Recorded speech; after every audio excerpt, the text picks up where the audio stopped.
I'm going to assume we're live. So this is, if you happen to have been on my channel and are looking at this right now, post first attempt disaster, this is just a test. Okay, we are testing now to check the sound to make sure it's not echoing. Yeah. So yeah. bear with us. Is it echoing? I don't know yet. You're going to have to ask Heather about that. Hey, Heather, is it echoing? Can you hear it? Okay. She doesn't have it up yet. I'm going to jump over on YouTube in a different browser because I don't like the one I was using. Okay.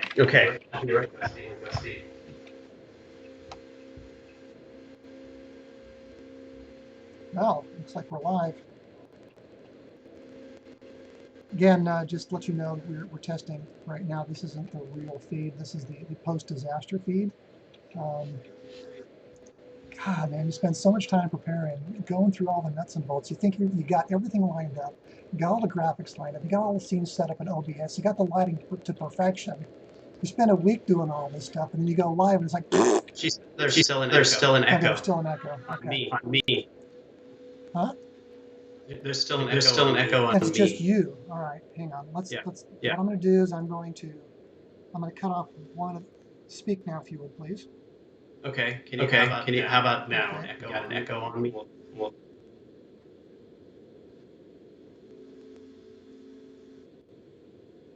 Okay. Now do we have an echo on me? I think we got a 10-second delay.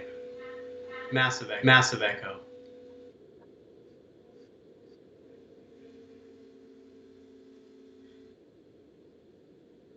Okay, check now. Is there an echo now? Yeah, there's an echo. Yep.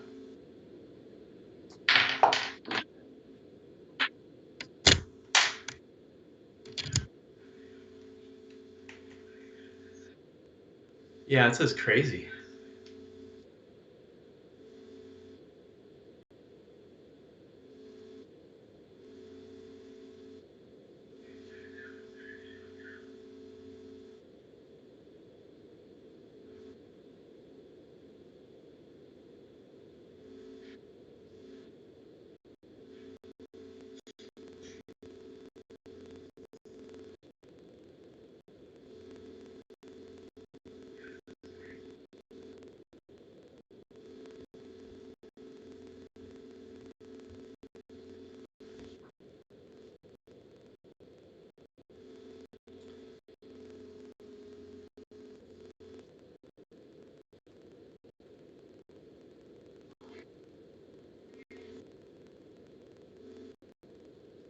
Let's check to see if I'm still echoing. I know that when you're muted, I echo.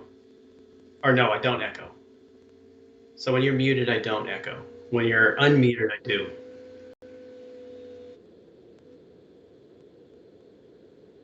Right. Goes. Am I now echoing with my mic? This is crazy. It's like I got a whole community out here helping me troubleshoot OBS. This is nuts. Right. So you're unmuted, and now the question is, am I echoing? No echo. Let's see. No echo. No echo. John, now keep talking. It's 10-second delay though, too, right? So I'm going to ask one more time. Is there no echo on both voices, guys? Everybody. Is there no echo on both voices? That's what I need to know. No echo. No echo. Hallelujah.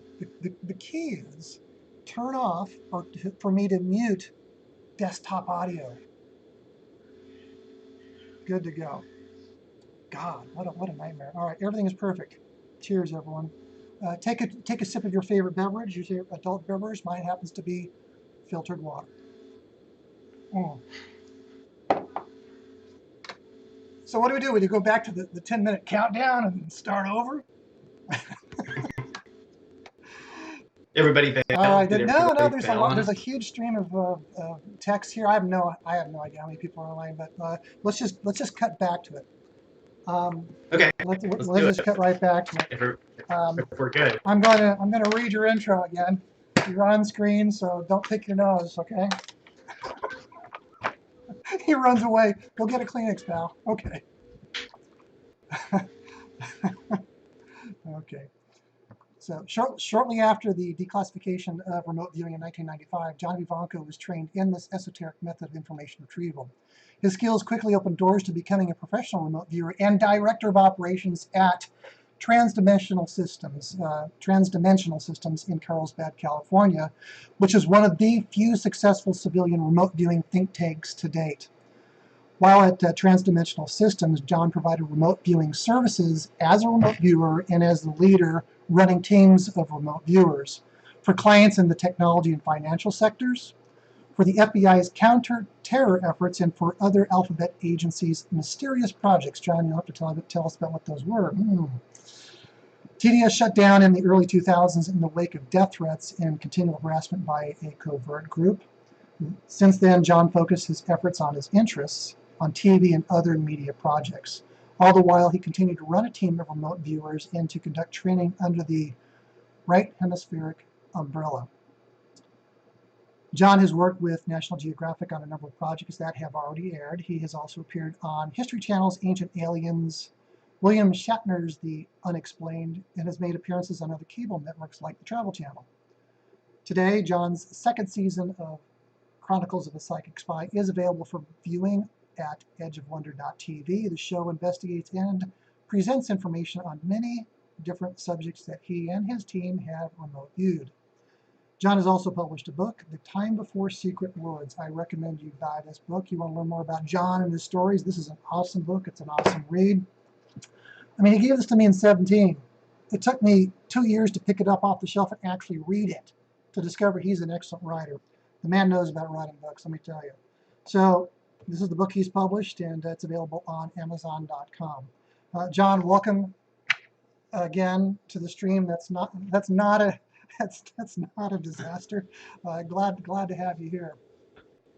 Well, I mean, you know, this is par for the course. I mean, this is the first time you've done this, and there's going to be technical difficulties. Well, you know, what were we talking about? You're dialing What in. were we talking about beforehand? You know, my style, how I normally do this.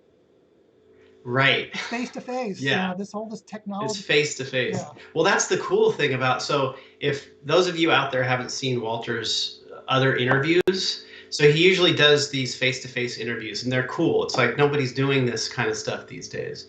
So I recommend you watch those. Walter, we did a series of interviews actually in a park at we got like Oceanside. 3.5 hours, I think, of stuff out there. I got a whole playlist of you. I mean that was cool. Your remote viewing and ET contact glory. Right. Exactly. Yeah, it was fun. I like the style that you do this in. Nobody's doing it this way, so it's old school. It's good. Well, thank you. I like being old school. I will be celebrating my 60th year on this planet sometime this year. Oh, right. Congratulations. So, you made it this far. Yeah, so far. We'll see if I make the next century. Right. Yeah, we'll see what happens if we all make it. Who knows? We'll be fine. Yeah. So yeah, I mean, anyhow, I've been kind of hesitant to do this sort of thing because of my style. I've been kind of stuck in this mode of creating productions that I see as quality. You know, I prefer to have good quality sound, good quality pictures. So encountering the disaster we did beforehand, it made me a little nervous. Well, I mean, you know, everyone out there has to realize that you're a perfectionist. And Walter does documentaries, by the way, everybody. He works with other people doing documentaries, so he knows what he's doing. This is just a new area for him because he's used to. Thanks for covering for me, John. Yeah. I appreciate you. You know, the check's in the mail. Right. Yeah. Thank you. Okay. Yeah. Jeff Williams, happy Saturday. Oh, that's right, man. Welcome to Saturday. Got nothing better to do. Plug in Walter and John. They're not doing much. Except talk. Yeah, we're just messing around with the technical side of this. So let's talk about remote viewing. This will be. Let's talk about remote. I apologize in advance for these notes. They're probably difficult to read, but we're going to go over this stuff. If you're on a phone, you're going to really have a difficult time looking at this micro print on the screen. Anyhow, so before I got into the remote viewing class with John, this is like after I think the second time we interviewed, you invited me to come take a class. And you said the first suggestion you had was to start listening to binaural beats. John, what can you tell us about binaural beats? We use binaural beats in the theta range, and they basically pulse two different sounds or frequencies in each ear, and your brain synchronizes to, I think, around 7, either somewhere between 4 and 7 hertz. So what happens when you listen to beats in the range of theta is that it drops you into a meditative mind state, if not hypnagogic. Now you think about our brain state right now would be in beta, a beta, like high peaks and low valleys. We're thinking and we're talking a lot. So the next state down from that is alpha, with lower peaks and lower valleys, and that's a meditative state. That's when you are, focusing on your breath or focusing on your body and not trying to think. Next one would be theta. So we'll use those beats that drive us down into theta. Now, when you're remote viewing, you're not like in theta all the way when you're remote viewing, because you are writing stuff down that's coming to you. So really what happens in remote viewing when you listen to theta is that you kind of stay in this alpha state, sometimes dipping into theta. And then below theta is delta, obviously. Now, in delta, it's sleep. So if you're falling asleep at night and you have those strange visuals, they're very clear. That's you moving through that theta state, the hypnagogic and hypnopompic visions. You're moving through that theta state, and that once you reach delta, you typically forget everything that happened in theta. It's like what stays in theta, or what you do in theta stays in theta, unless you come back up, right? Now, one of the things that we do, and I recommend doing before remote viewing, is to listen to binaural beats in theta, lay down on the couch and kind of practice going down into it, and then existing for as long as you can down there, and then coming back up with a memory of what was going on there. That kind of gets you deeper into your subconscious and allows for a more impactful experience when you first start to learn remote viewing. Now, on the technical side, if you've never heard of binaural beats before, roughly imagine the tone of one frequency in one ear and a tone of another frequency in the other ear, and the mind kind of resolves that third frequency. And in theta, the theta range is between 4 and 8 hertz. So if you go into a tone generator and you go 400 hertz here, 407 here, you'll hear that warble, that's the 7th hertz. And the purpose of this, according to the Monroe Institute, is to entrain the brain. Really, you want to get both hemispheres working at the same time, this sort of thing. I've not been to the Monroe Institute. All I know is what I've read online, but they do have, I recently discovered, free. They've actually made a lot of their meditation videos, their binaural beats meditation videos, available for free. And there's I've got some of these links somewhere buried in my notes. Right here, you can look up on YouTube Hemisync-topic. Hemisync is a branded trademark for the patented process used to create audio patterns containing binaural beats. Also, there's another channel called the Monroe Institute, TMI. It contains free meditations. So those are a couple of sites that you can search for right now and listen to binaural beats at your heart's content. I think now the Monroe Institute actually, like in the military programs with remote viewing, they would send their viewers before and during, when they're viewing, to the Monroe Institute for training, and it's part of the entrainment process. So in the civilian world, the entrainment process before you start remote viewing is listening to these binaural beats. Gotcha. All right, so that's what that page covers. Oh, I have a note here on muddying the target pool. John, have you heard of this, muddying the target pool? Tell me, what's the context? So I'll give you the context in a story. I briefly explained remote viewing to a friend, and because he wanted to learn it, and literally across the table in 20 minutes, here's what I learned from John Vivanco. Here's the TDS system, and boom, boom, boom, boom. And he wanted to try it. I said, okay, I'll send you some objectives. And I basically went out to online. I picked some pictures. I picked a series of like half a dozen photographs, and I dutifully assigned, addresses to each one of them, tags. And then I said, okay, here's the first one, send me your results, send the second one. So I sent him the first one, and you know what? His session came back, he nailed it, 100% of the sixth objective. So he didn't see the objective I sent him.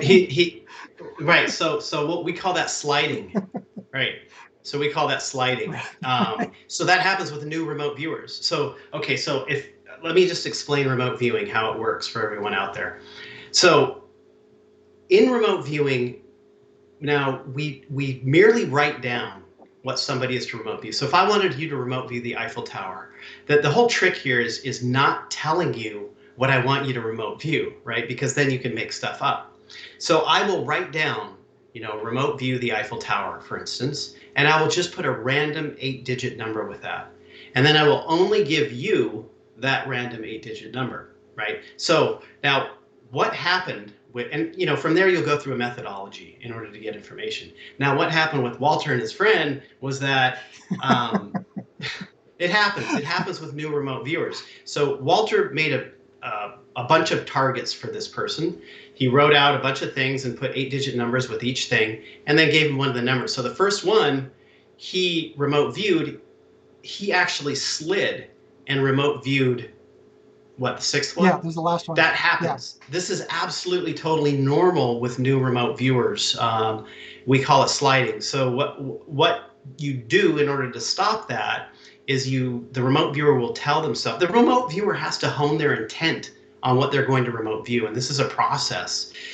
The remote viewer has to tell themselves, before I do the session, I will say I will only get what the tasker, the person who wrote up this tasking, what the tasker wants me to get in this session.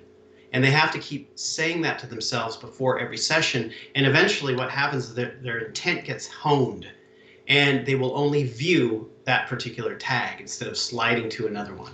Yeah, normal, totally normal. Yeah, exactly. In fact, right at the very... I mean, it's incredible. That in and of itself, it's incredible, right? I mean, he nailed one further down the line instead of the one that you wanted him to view, but it's still incredible. Right. Well, I mean, I saw him nail it. I'm like, I can't tell him. I got 5 more targets for him. Objectives. Right. Excuse me, objectives. I got 5 more objectives for him, and I didn't. I kept feeding him, and it's like he had like 1 left, and it's like weeks are going by. I'm like, will you review? Oh, you right. Please remote view this last objective. Anyhow, finally comes back with the results, and I told him about what happened. I didn't have a term for it then, but I think this came off from either I think Lynn Buchanan. Or somebody else calls it muddying the target pool. The solution they right, you can call it that. Yeah, the solution they suggest is allow the viewer. You can still do that, but allow the viewer to select the address from a list. Can do that too. Yeah, absolutely. I found that in new viewers, you really want to stop that from happening, because the more that a viewer takes on a belief that they can slide into these other targets and objectives, the more it's going to happen. And when they start to close that belief down, it really narrows their intent. So in the world of remote viewing, it's literally all about intent. And if you believe something's going to happen, you're looking at more of a 4th dimensional construct, where results can be instantaneous, where thoughts can manifest instantly, in a sense. So it's not like this, where there's this time buffer between cause and effect. In this 4th dimensional world, there's no time buffer. So that's where intent comes in, and intent becomes everything within remote viewing. Cool. All right, yeah, so right here at the top of my very first page, set your intent. I will only view what the tasker wants me to view. I will only view what the tasker has on the paper. I will only view the tasker's objective for this address or tag, or however you want to word it. I don't know what the best way is, but those were, I took a couple variations. That's fine. Yeah, right. That's great. Yeah, how you wrote it. So let's go to the next one if I can find my deck here. Hang on.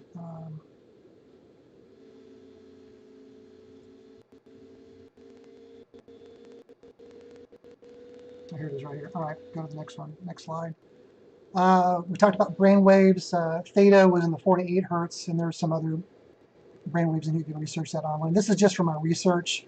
looking into binaural beats and what they really are, definition of binaural beats. The brain follows along the frequency, producing brain waves at the same rate of hertz. The technical term for this process is called frequency following response. And that's off the binaural beats meditation.com website. And telepathy, definition of that, it's going down this other trail here, consists of the apparent communication from one mind to another, otherwise than through the channels of the physical and conscious senses.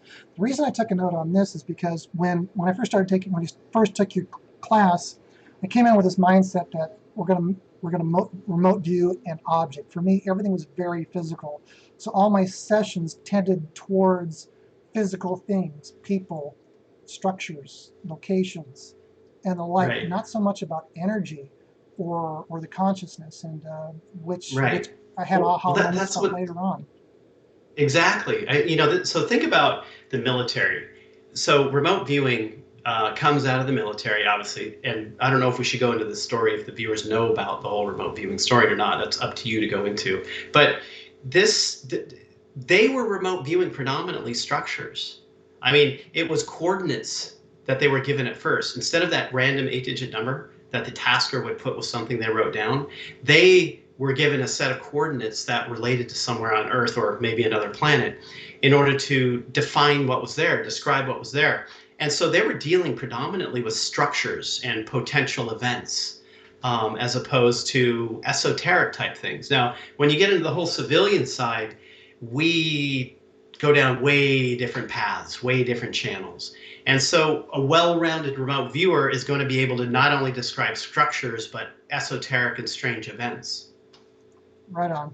Yeah, so that was a shortcoming for me because I'm just going, I mean, never mind that you've got an alphabet soup of initialisms associated with this, and we're about to get into that, which can be a little overwhelming, I mean, when you're going in and look, there's a huge advantage to sitting in a classroom with a remote viewing professional instructor because it makes you, sit down and actually do it, versus being at home and taking a whack at this by yourself, trying to do it alone. You may never get around to it, and it takes a certain degree of discipline. That discipline is almost foisted upon you. So even for the nubile viewers out there, I would suggest if you can't get into one of John's classes, do so. You'll jump into that cold pool of water called remote viewing, and you'll be baptized into that, and at least have a frame of reference from which to start, and then you can move forward from there. And John, I know that once your students have taken your class, you follow up with them. You continue to provide them instruction afterward. Isn't that right? Yeah, actually, right now what's happening is that I work with a person named Heather Offord, and she's running, so we're creating something called the Hemispheres Institute. And it's basically a massive school of, basic consciousness, has to do with consciousness, and remote viewing is a facet of that. And so what happens after a person learns remote viewing with myself and with Heather is that they have the opportunity to go deeper into this whole community aspect to consistently remote view so that they can get better and better and better. Through that, really, it comes down to training nearly every day. So we offer this initial training and then drive a person into remote viewing every single day and having it occur within a community format. So it works very well for the growth of remote viewers. What kind of advice can you give people who like to learn remote viewing, but they may not feel like they're psychic? Well, that's the thing. So I never thought I was psychic. I never thought of myself as being psychic. In fact, I didn't care or wasn't really interested in psychic functioning. I was interested in meditation, but yet there was something strange about remote viewing when I first heard, it was declassified in 1995, and that, that Ted Koppel remote viewing, it was just that term, it was like technology mixed with psychic spy. I was like something that I had to know about, something I had to learn about, irregardless of whether I was interested in psychic functioning or not. So I never thought of myself as being psychic, and I still don't consider myself psychic. I'm a remote viewer. And a lot of remote viewers will say, no, I'm a remote viewer. I'm not necessarily a psychic. It's, all the same thing, but there is a slight difference. It's like, if you asked me, well, let's see, if you asked me, you know, I lost my key. This happens to me, you know, when I do conferences. Someone inevitably at a conference will say, oh man, I've lost my keys. I can't get out of here. Can you tell me where my keys are? And I'm like, all right, so give me about a week, maybe 2 weeks. I'll, you know, remote view it with the team. I'll put the team on it. We'll analyze it and we'll find your keys. I mean, well, you know, that answers a question that I was going to ask you, John, is, you know, when you're given an objective or you're assigning an objective, let's take the first instance. You're asked to remote view an objective. You're going in blind. You don't know what it is. How long does it take you to run a session on any given objective? For me, if I'm doing operational type work where we need a lot of information, I'll spend about 2 hours on one session. If I'm just doing it to get quick information, you know, it could be a half an hour or something like that.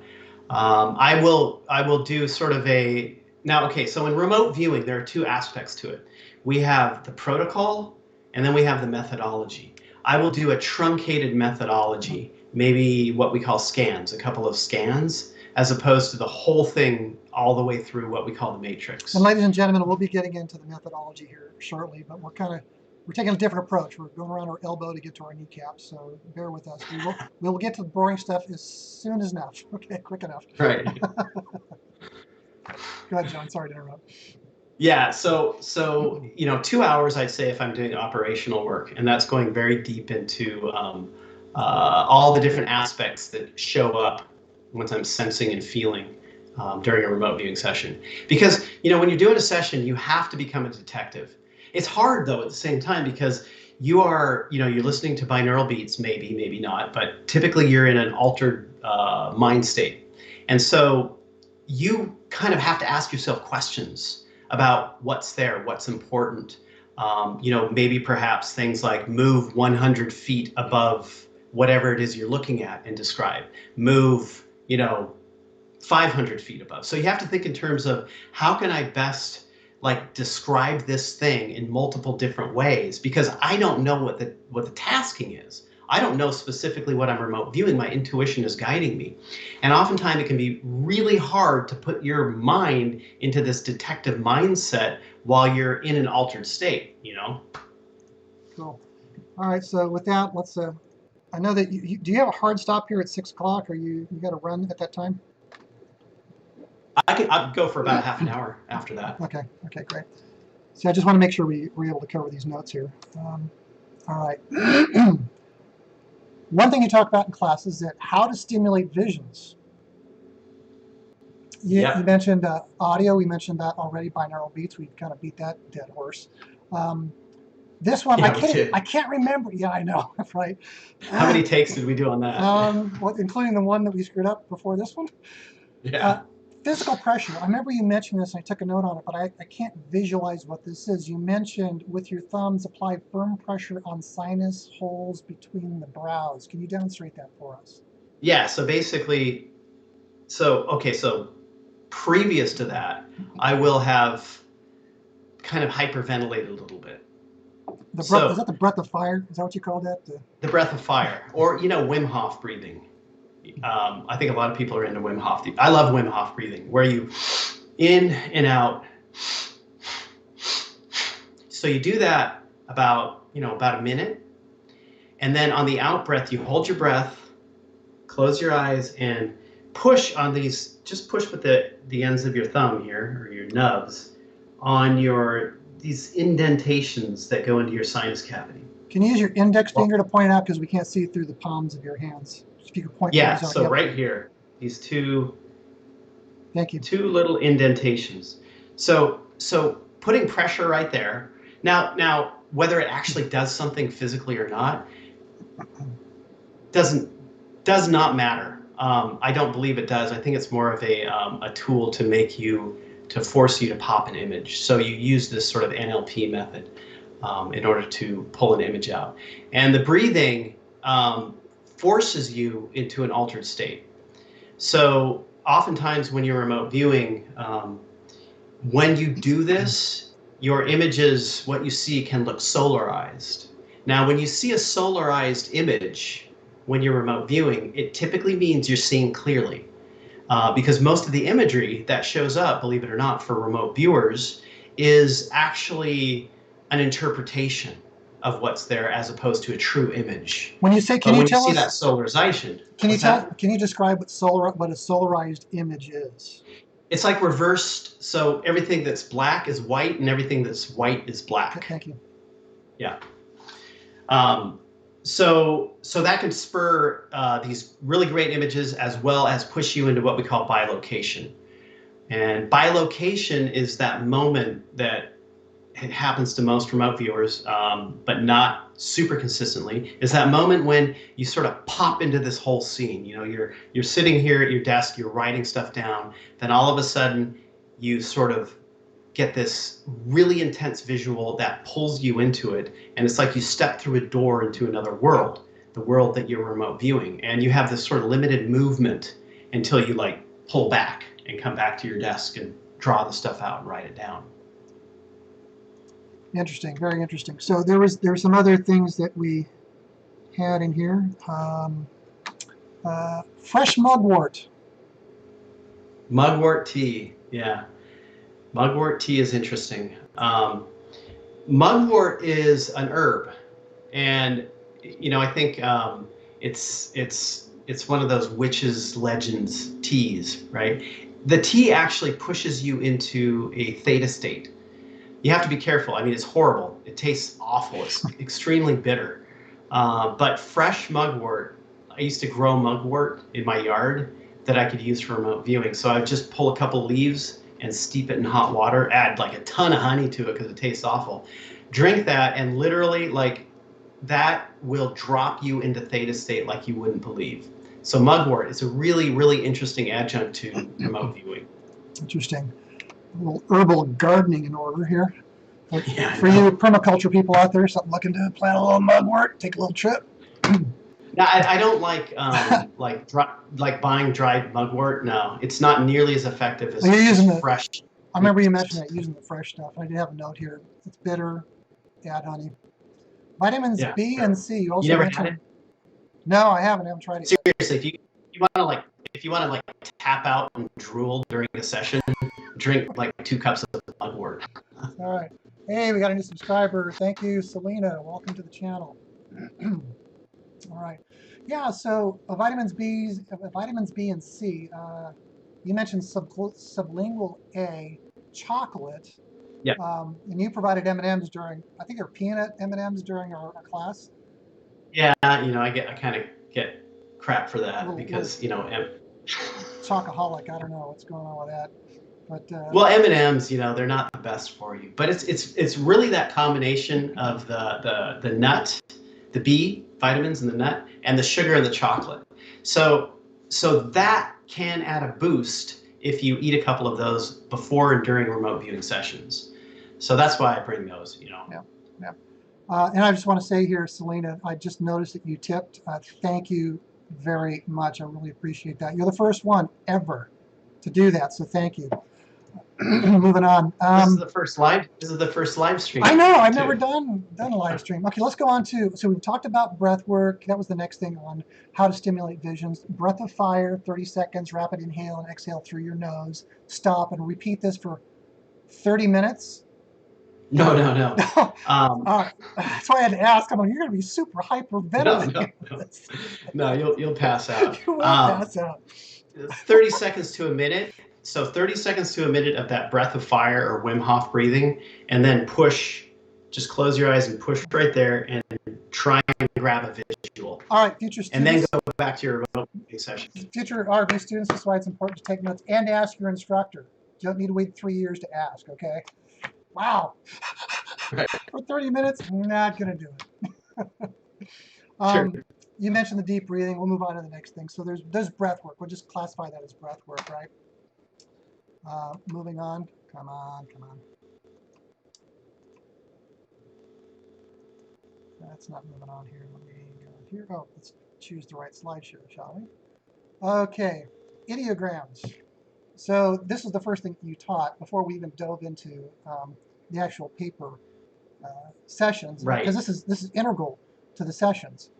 And well, the ideograms, right? I mean, they're the basis of every remote viewing session. yeah, and you and I talked about this about a week ago, specifically about ideograms and the TDS system of remote viewing.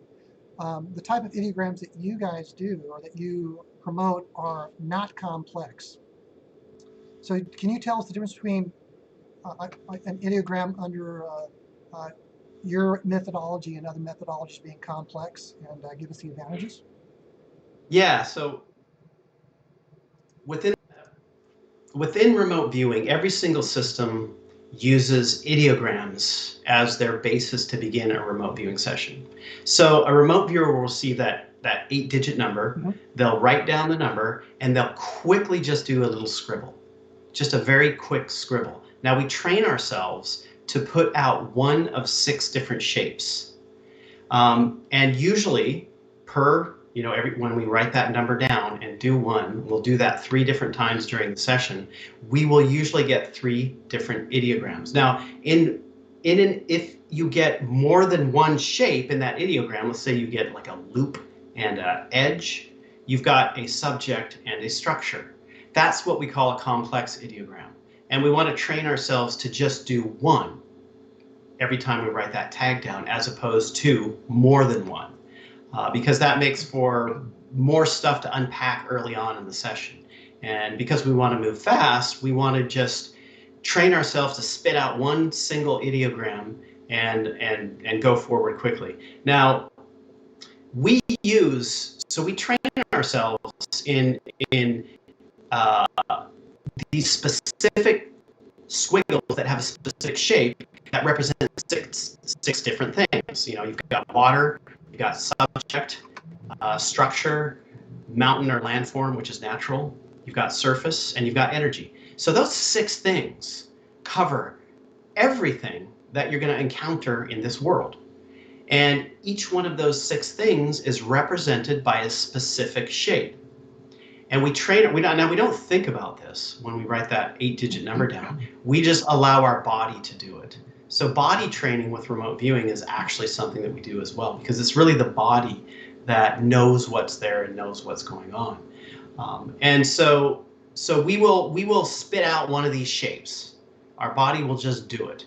Now, different methods of remote viewing will use different ways to do ideograms. Most of them, I think, these days do use that way of doing ideograms, but some of these methods will just basically do a squiggle every single time, or a circle, like really fast, like a scribble circle.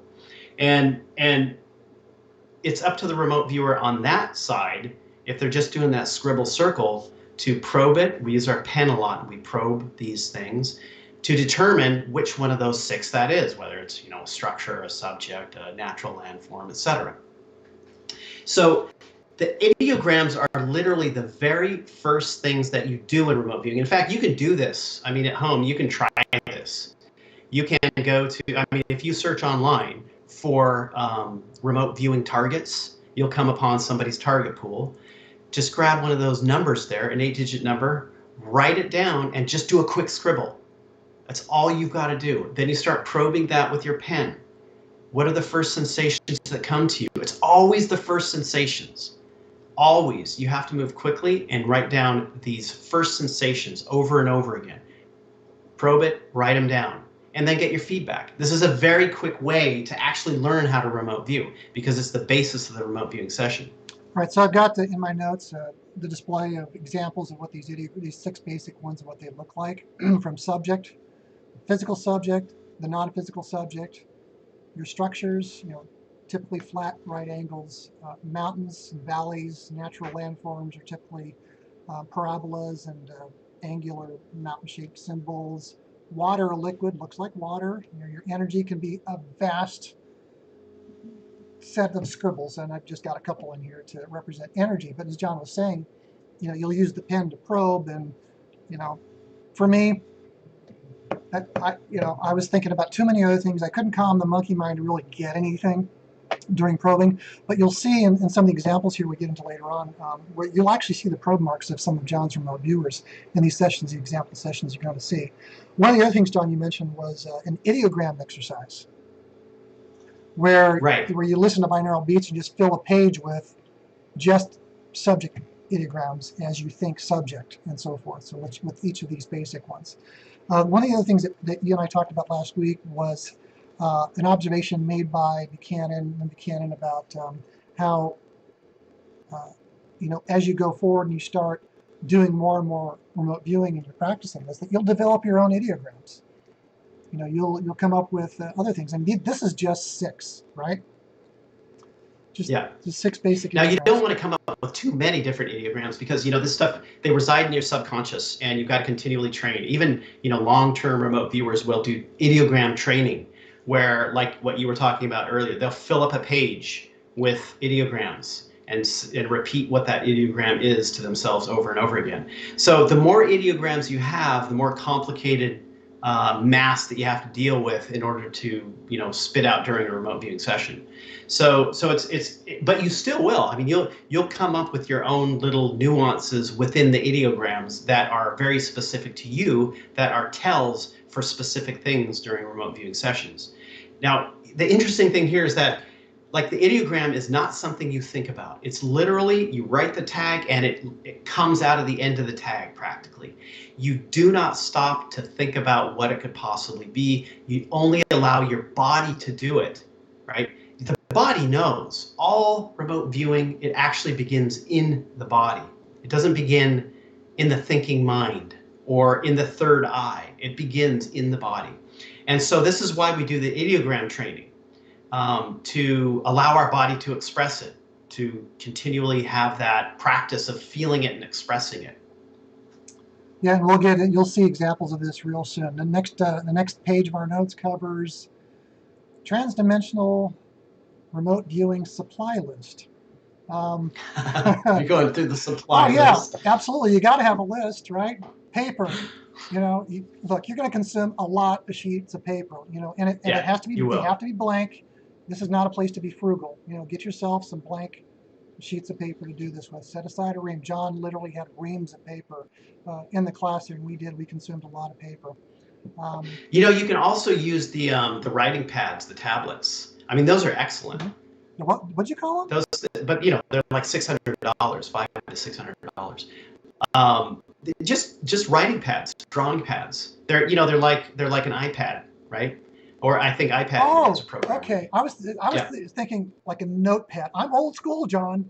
When you talk about a pad, I'm thinking about a pad of paper, and I can't imagine spending $500 to $600 on a notebook. Not gonna do that. Now I understand. I get it. I can be pathetic at times. I know. That's funny. But I like, the pen. The pen is important. You got to pick the right pen. The pen is really important. Yeah. The Uniball Vision. So the big pen that I use is the Uniball Vision. Amazingly enough, it's called the Vision. And it's a free-flowing ink pen. It's a permanent ink. Right. They're real nice. You get the ink down. It's permanent. I know everybody's probably wondering why do you even care about pens? Because you're probing all the time.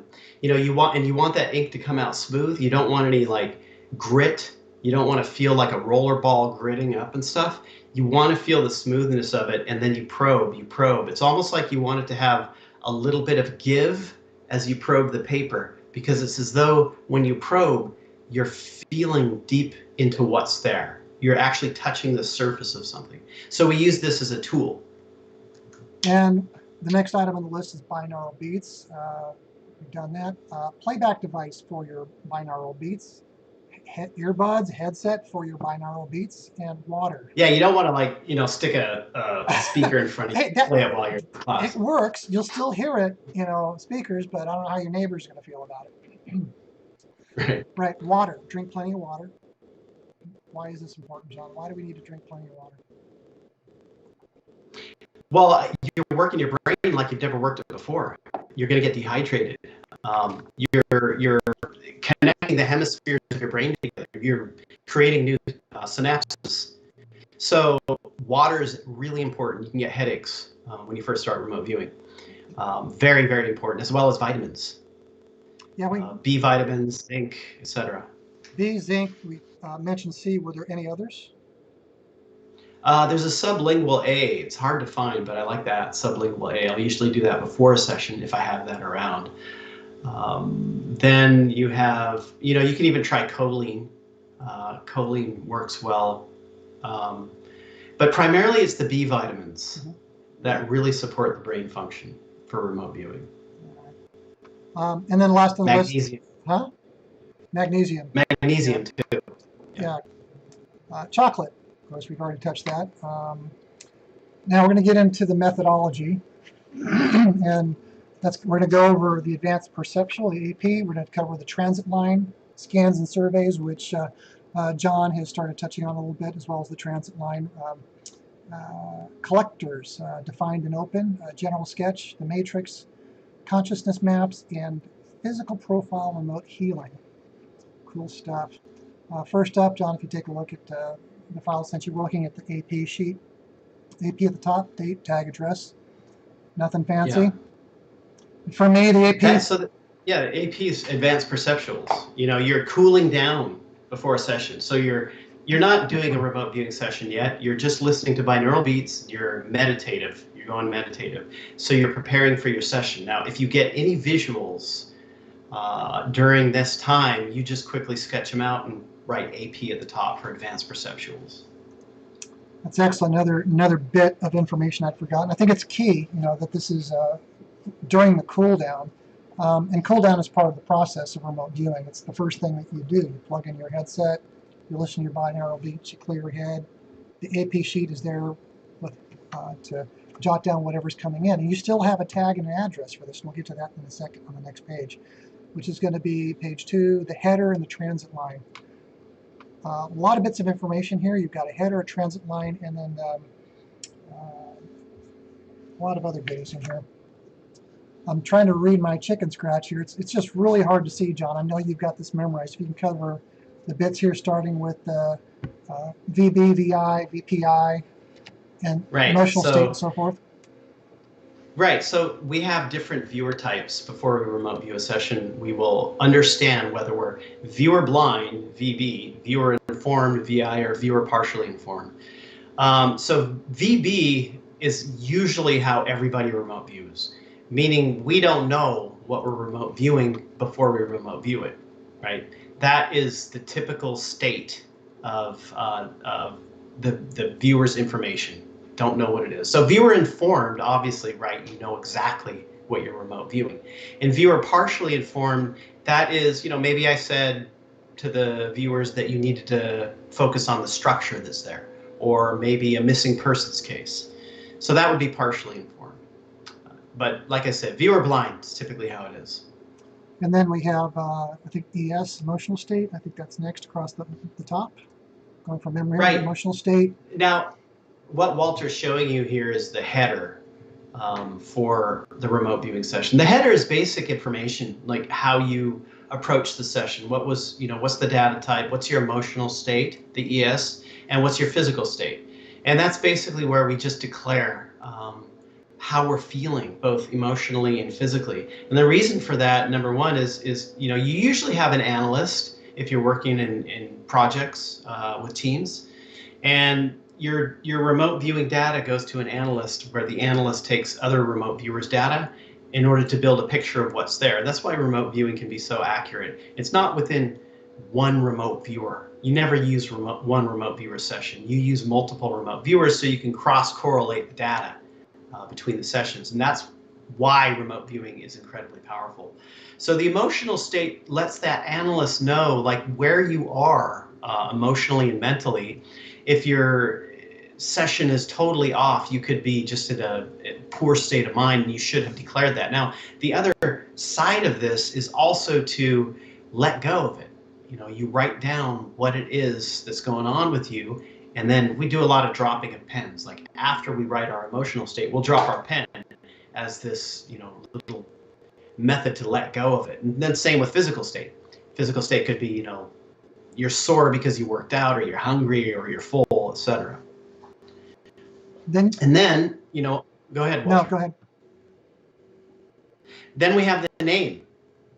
So the viewer, so our names during remote viewing sessions, we don't use our real names. We don't write, like I wouldn't write down John Vivanco at the top because, you know, if you're working on a sensitive case where there's criminal activity and somebody's hired you for this, and your data along with the other remote viewers' data is accurate and it leads these people to some sort of conclusion that, you know, gets somebody in trouble, you don't want your name on that, because if they found out that information, they can come after you. So viewers typically have code names.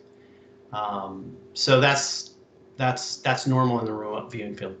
And then we have, we use a directive identifier along with what we have, you know, the 8-digit number, the coordinate, or the tag, we call it. The directive identifier, okay, there's so many acronyms in remote viewing, it's ridiculous, right? And look how long it takes to get through the header. The directive identifier is just a number for filing purposes. That's it. And then, of course, the date and the time. And then you have the transit line, which you want to give us the. So that's where the remote viewing session actually begins, is with the transit line. So the transit line is literally this long, drawn-out scribble. We write down our 8-digit tag, and then we do this long scribble. Now, it's not an ideogram. It is this long line in order to transport you into the objective. You're allowing your body to begin to express what's there. It's not data. It's not something that anybody looks at and tries to get information from. It's literally just to move you into the objective. So yeah, that's interesting. You should mention that, because I'd seen some of these sessions and I was having a hard time reconciling what I was seeing with my understanding of what a idiogram was. And on the form that I have here, I've literally got like a straight line coming across. I'm going, this is the transit line. No, it's not. You know, it's this other thing, which I missed in the class. Right. So, you know, this is a good thing to have an instructor ask the questions about. And again, there's the you've got your objective there, and then you do your long transit line squiggly thing, and then you go on to the next page. Right. Right, which is the scan. This is where the session really starts. Again, you're going to. Yeah, this is where it starts. Yeah. So we call this the survey section, and this is where you write down your 8-digit number that you received from the tasker and do a quick scribble. Now, in our method in TDRV, we go through these things. You know, you've got A and B and C and D. So we have different phases that we go through in one scan. The first phase, A, is literally just feeling the motion of the ideogram with your left hand, if you're right-handed when you write, feeling it with your left hand, the motion of it, while you're writing with your right hand. And you're literally just describing how that line moves. It's not data either. It's literally just connecting with that ideogram. Because you're touching it with your left hand and writing with your right, you're kind of moving your brain hemispheres together into one unit, and connecting yourself to that ideogram. Now you're going to begin to feel things here too.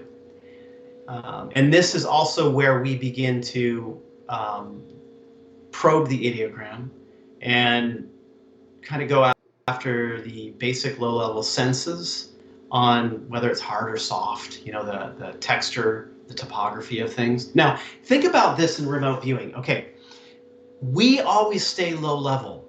We stay with low-level sensory input. We don't make conclusions about things. Conclusions are what we call analytic overlays. So let's just say I'm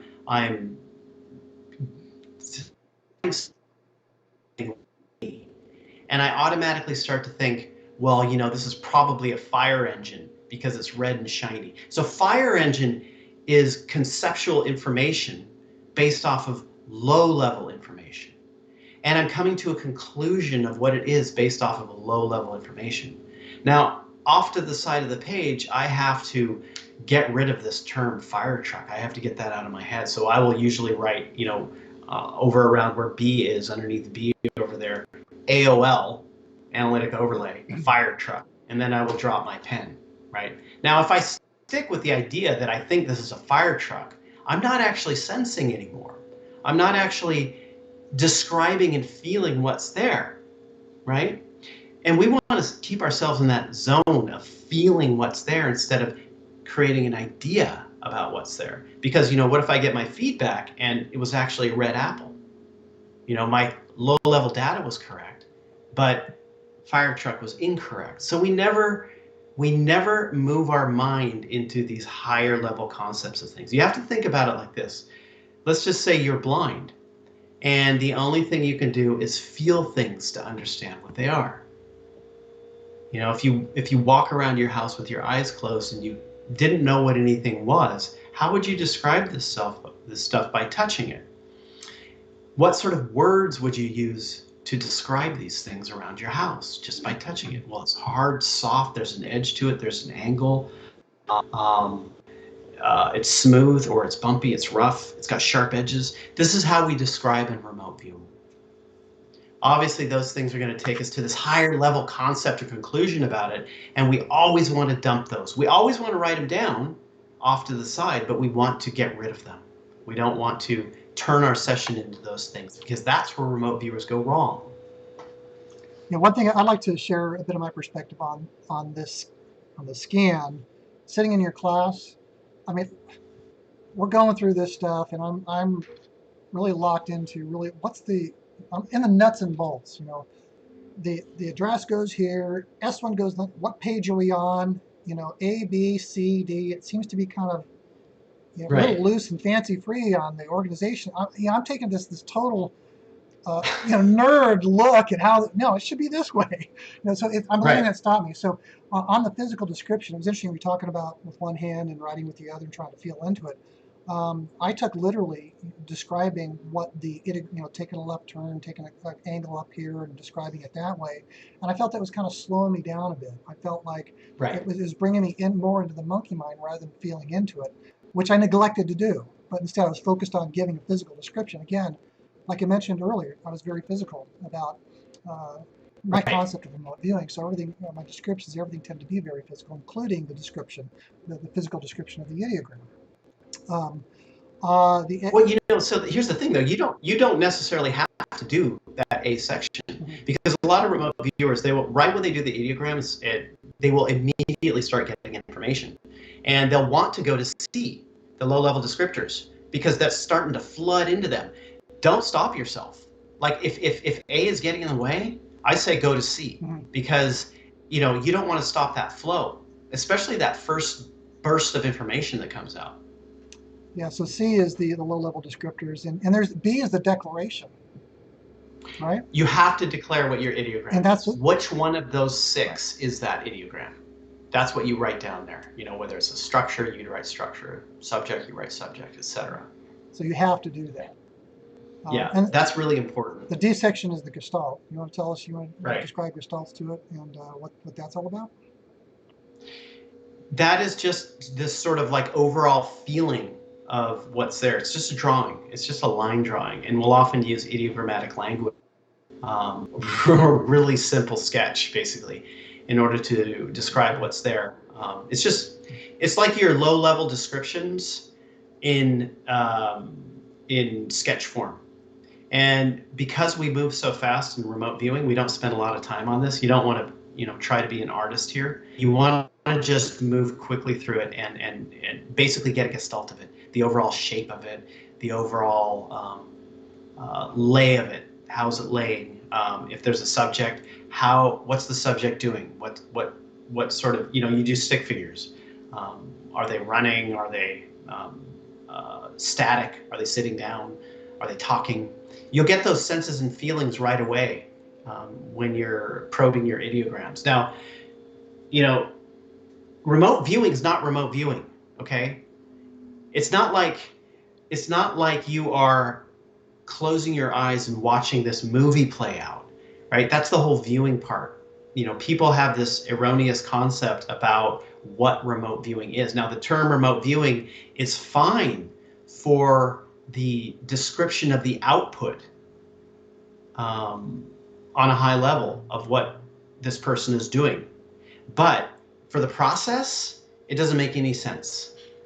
Because number one, you're not actually viewing, except maybe every once in a while you see something. You're mostly feeling, getting low-level descriptions. You can hear things, you can smell things, taste things. You can feel textures of things. Well, so the viewing aspect is just a very, very tiny part of it. Now, the remote aspect, I mean, what do you do when you remote view? You're going inside of yourself. You're kind of closing your eyes, or you're leaving your eyes open, and you're sensing inside of yourself as to what's going on. Now, there's nothing remote about that. I mean, it's literally just you.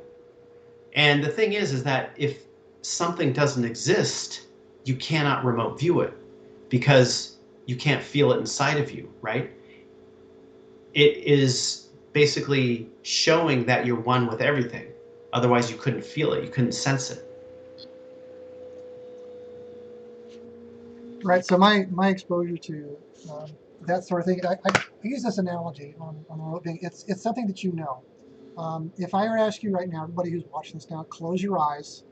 Now, in your mind, get up wherever you are and walk to your front door. You can see that because you know it. It's a different form of seeing. So it comes with that certain degree of knowledge versus, say, like imagination, right, John? I mean, there's sessions you run and it's just nonsense, right? Some stuff Right. comes out and it's nonsense.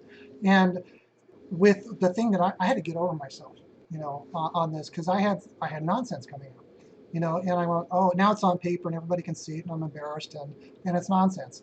But it's a necessary, I think. Correct me if I'm wrong, John, but I think it's a necessary step in the process of learning remote viewing, because you learn to discern the difference between what you actually know and you're seeing in remote viewing versus nonsense and imagination. Right, exactly. Well, think about this too. It's like the way that we grew up in learning is, in school systems where we're graded on what we output. And whether we do good or bad, we have a lot of shame, right? We develop this whole shame construct about sharing our work with somebody before we, know like what it is, how well we did. And so with remote viewing, that amplifies because of our schooling, we think in terms of, right and wrong. But in the remote viewing process, when you're learning remote viewing, you cannot even place yourself into this right and wrong mode. It's literally just a learning mode because, I teach this remote viewing methodology, but it's like I can take a horse to water, but I can't make that horse drink. It's up to the individual to be able to learn how to sense and feel and put the information into it. Now I can spur things in different directions to try and find out how to get this person to begin to sense and feel. But literally it's about getting out of the thinking brain and the high conceptual thinking mind and go into sensing and feeling. And it's a very difficult thing for people to do. And so there's a huge shame construct that people have when they get involved in remote viewing, especially sharing their sessions, because we're taught to not want to be wrong about anything.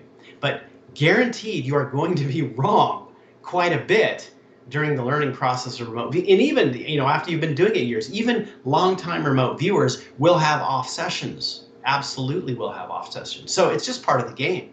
It's just part of this whole thing. You have to let go of yourself. And the only way to get good information is completely, think about this.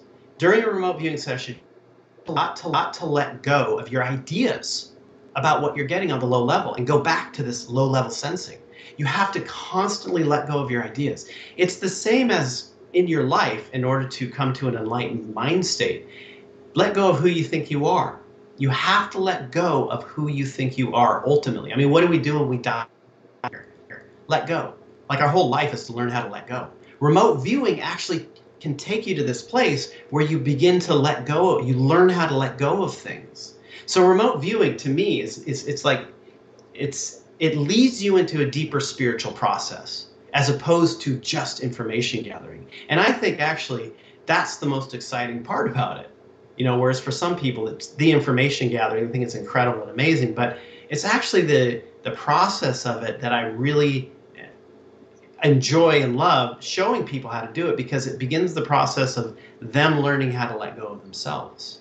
And John, really appreciate you coming out today and being so generous with your time and knowledge. I know that you do have classes and you charge for this information.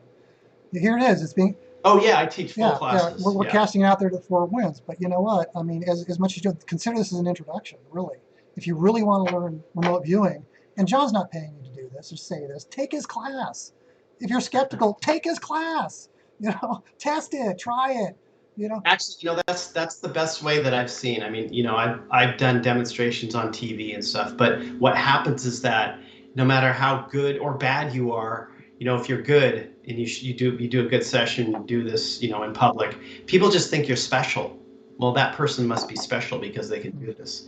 The only way to actually convince somebody that this is real and it works is to have them do it themselves, and it's the easiest thing in the world. I mean, you can literally learn this like a very quick method, like online. It's not a big deal to learn at all, and it will convince you that it's actually a real thing that you can do. yeah, there's, going back to experience of your class, I mean, one of the first things we reviewed, I got it. Wait, and the whole time I was doing it, I felt like, oh, this isn't real. I mean, I'm making this stuff up, but it involved the energy, and for me, it was like a paddling motion with the feet, almost like a duck in water, Right. this sort of thing. And it turned out, the objective was somebody, was it, what do you call it? The disco roller skating. You had somebody kind of, somebody at a roller Right. skating ring, and I literally got up in the class like, John, I'm feeling, and that's what I felt. And here he is. There's this guy on the screen, So even Right. though I didn't identify it as some guy out there, discoing on the roller rink, pulling his, doing his greatest move on roller skate. No, but I felt that energy. So if I were one remote viewer in a class of remote viewers, which I was, John as a tasker could take all this feedback and discern, ultimately what the objective is, even though he already knows what the objective is, he's assigned it. But we all revealed what our notes were, and some of it was nonsense, yes, but some of us got it. I mean, that room was full of people who were already psychic, the people there with psychic abilities. So I think that they Right. may have, I'm not going to mention names, but there were people there who had that ability, and they're just like, they're used to it. They were pretty quick with it. Oh yeah, this is great. Love this. Remote viewing. Never tried this before. This is a new way. I'm going to integrate this into my da da da da. And I'm still stuck on B, on the scan. Just, Right. they're on the scan. They're on the matrix. They're 10 yards down the line. I'm like, Right. how do I do Right. this? I'm stuck. Somebody help, Walter. Yeah. Yeah. Well, I mean, okay, so think about this. I mean, in remote viewing, like we have these methodologies that we do, right? You've got the remote viewing protocol, which is literally the way you task a remote viewer, the 8-digit number associated with something to remote view. That's the remote viewing protocol. Then you have the remote viewing methodologies. And literally, you can have different remote viewing methodologies that you use. You can even take what you learn, Walter, and truncate it. Not go all the way through to the matrix. Oh, trust me, I did not. That matrix is an analyst. Anyway, dream. It's kind of a beast, yeah, right? that's for those people with hyper analytical minds. I'm not saying I'm not analytic, but you'll see. We'll show it in a little bit. But there is value to it. Here I am 3 years on, and I've taken a more serious look at it. But there is value to it. I just didn't see it back then. I didn't see it, but I get it now. So why don't we go on to our next page, shall we? Yeah. We got a lot of notes to cover. All right, so all that on the scan. These are examples of scans. And this particular objective, 00926290, I think this was William Tompkins' photograph from Is that what this was? Hedionda Lagoon. Yeah, so this one's got the people on it, and various things. And the reason I'm showing these slides here is not to analyze this, but to show you what remote viewing scans look like. What something look like. Here's another one. This is another scan page. You see a lot of energy here in the Gestalt on the bottom. Look at this one. Can hardly read it. Doesn't matter. You're moving fast. You want to get through these things, right? Another one here. You get the writing's a little nicer. You can see the D there. A little description of some person in an energy bubble, something like this. And you can see it's low level information without coming to a high level conclusion on it. Now, if a viewer does come to a high level conclusion, off to the side, they'll AOL or deduct something. They'll either use the acronym of AOL or the acronym of D. Thank you, Donnell. Thank you, Donnell, for the tip. Much appreciated. You're awesome. Thank you so much. Helps more than you could know. But yeah, you know, the AOLs are here too. I'm on another page. The D, it goes D dash. That's a deduction, I think. The D and the initial D is used for deduction. Same as AOL. Yeah. So craft, UFO, sphere, orb of light, gleaming, colorful, and you've got a drawing of this pill-shaped thing with light coming out of it. Again, you'll see the photograph of what they were viewing here in a minute. And these viewers were blind. Here's another one. Messy, who cares? You know, this is, you know, another scan page. Lots of words here. Another drawing. Here's a big one. Look at this. You don't need to color between the lines, people. You know, this, John, this has got the Gestalt takes up like 90% of the page. You know, you've got the oval on the top and the energy coming down. So is this? So this one, I would think I would call this is a very complex idiogram. That's complex. Yeah. So a complex idiogram will contain more than just one basic aspect of a thing. Subject. Again, with the words, there's a D in here, malevolent. There's one word that popped out there. Here's another scan. Again, just to guys give you a feel for what your scans may look like.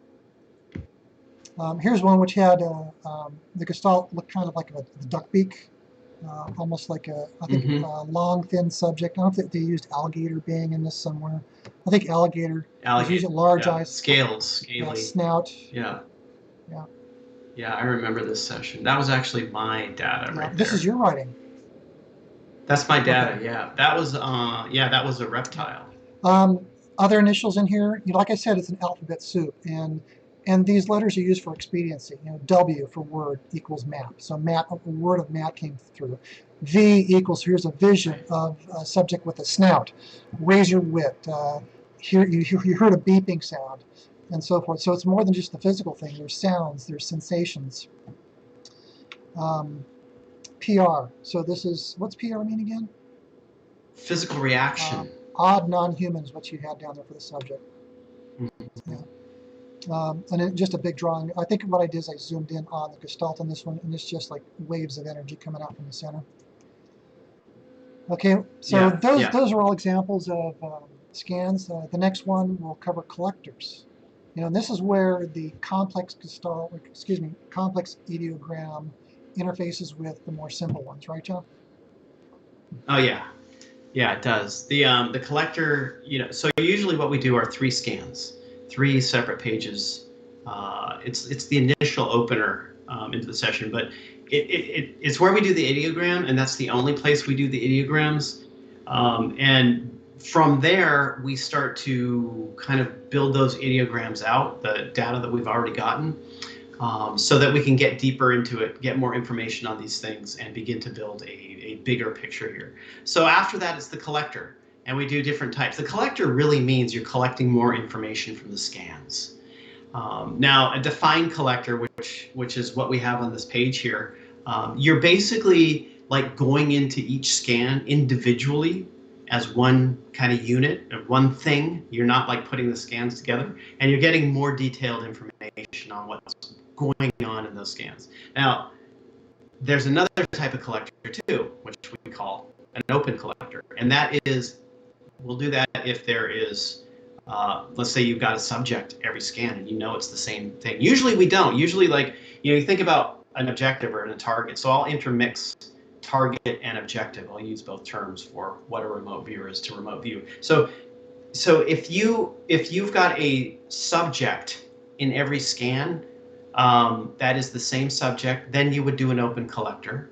Or if you were looking to, let's say you have a structure, a subject, and energy, to understand the cross connections between these things at this point in the session, you can do an open collector as well, where you don't, you know, pick out each scan individually and get more information on them.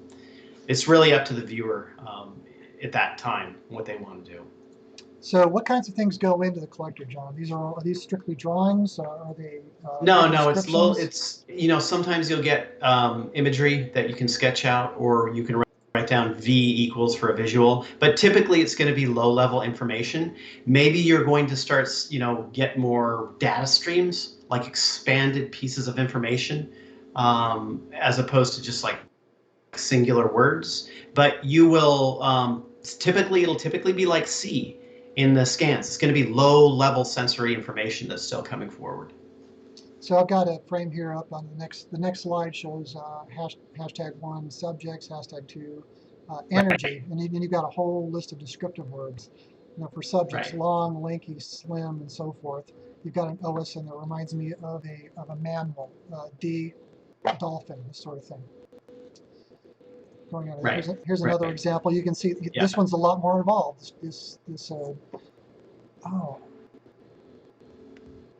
Right. I sense this is an treating open, it a little bit differently. Right. I think this is an open collector. Tough to see with the writing on top, but it has subject, subject, subject. Oh, these are defined collectors. Yeah, defined collector. Okay. Yeah. Almost look like, I think they use GC for maybe general collector instead of D. Maybe. Yeah, they use that.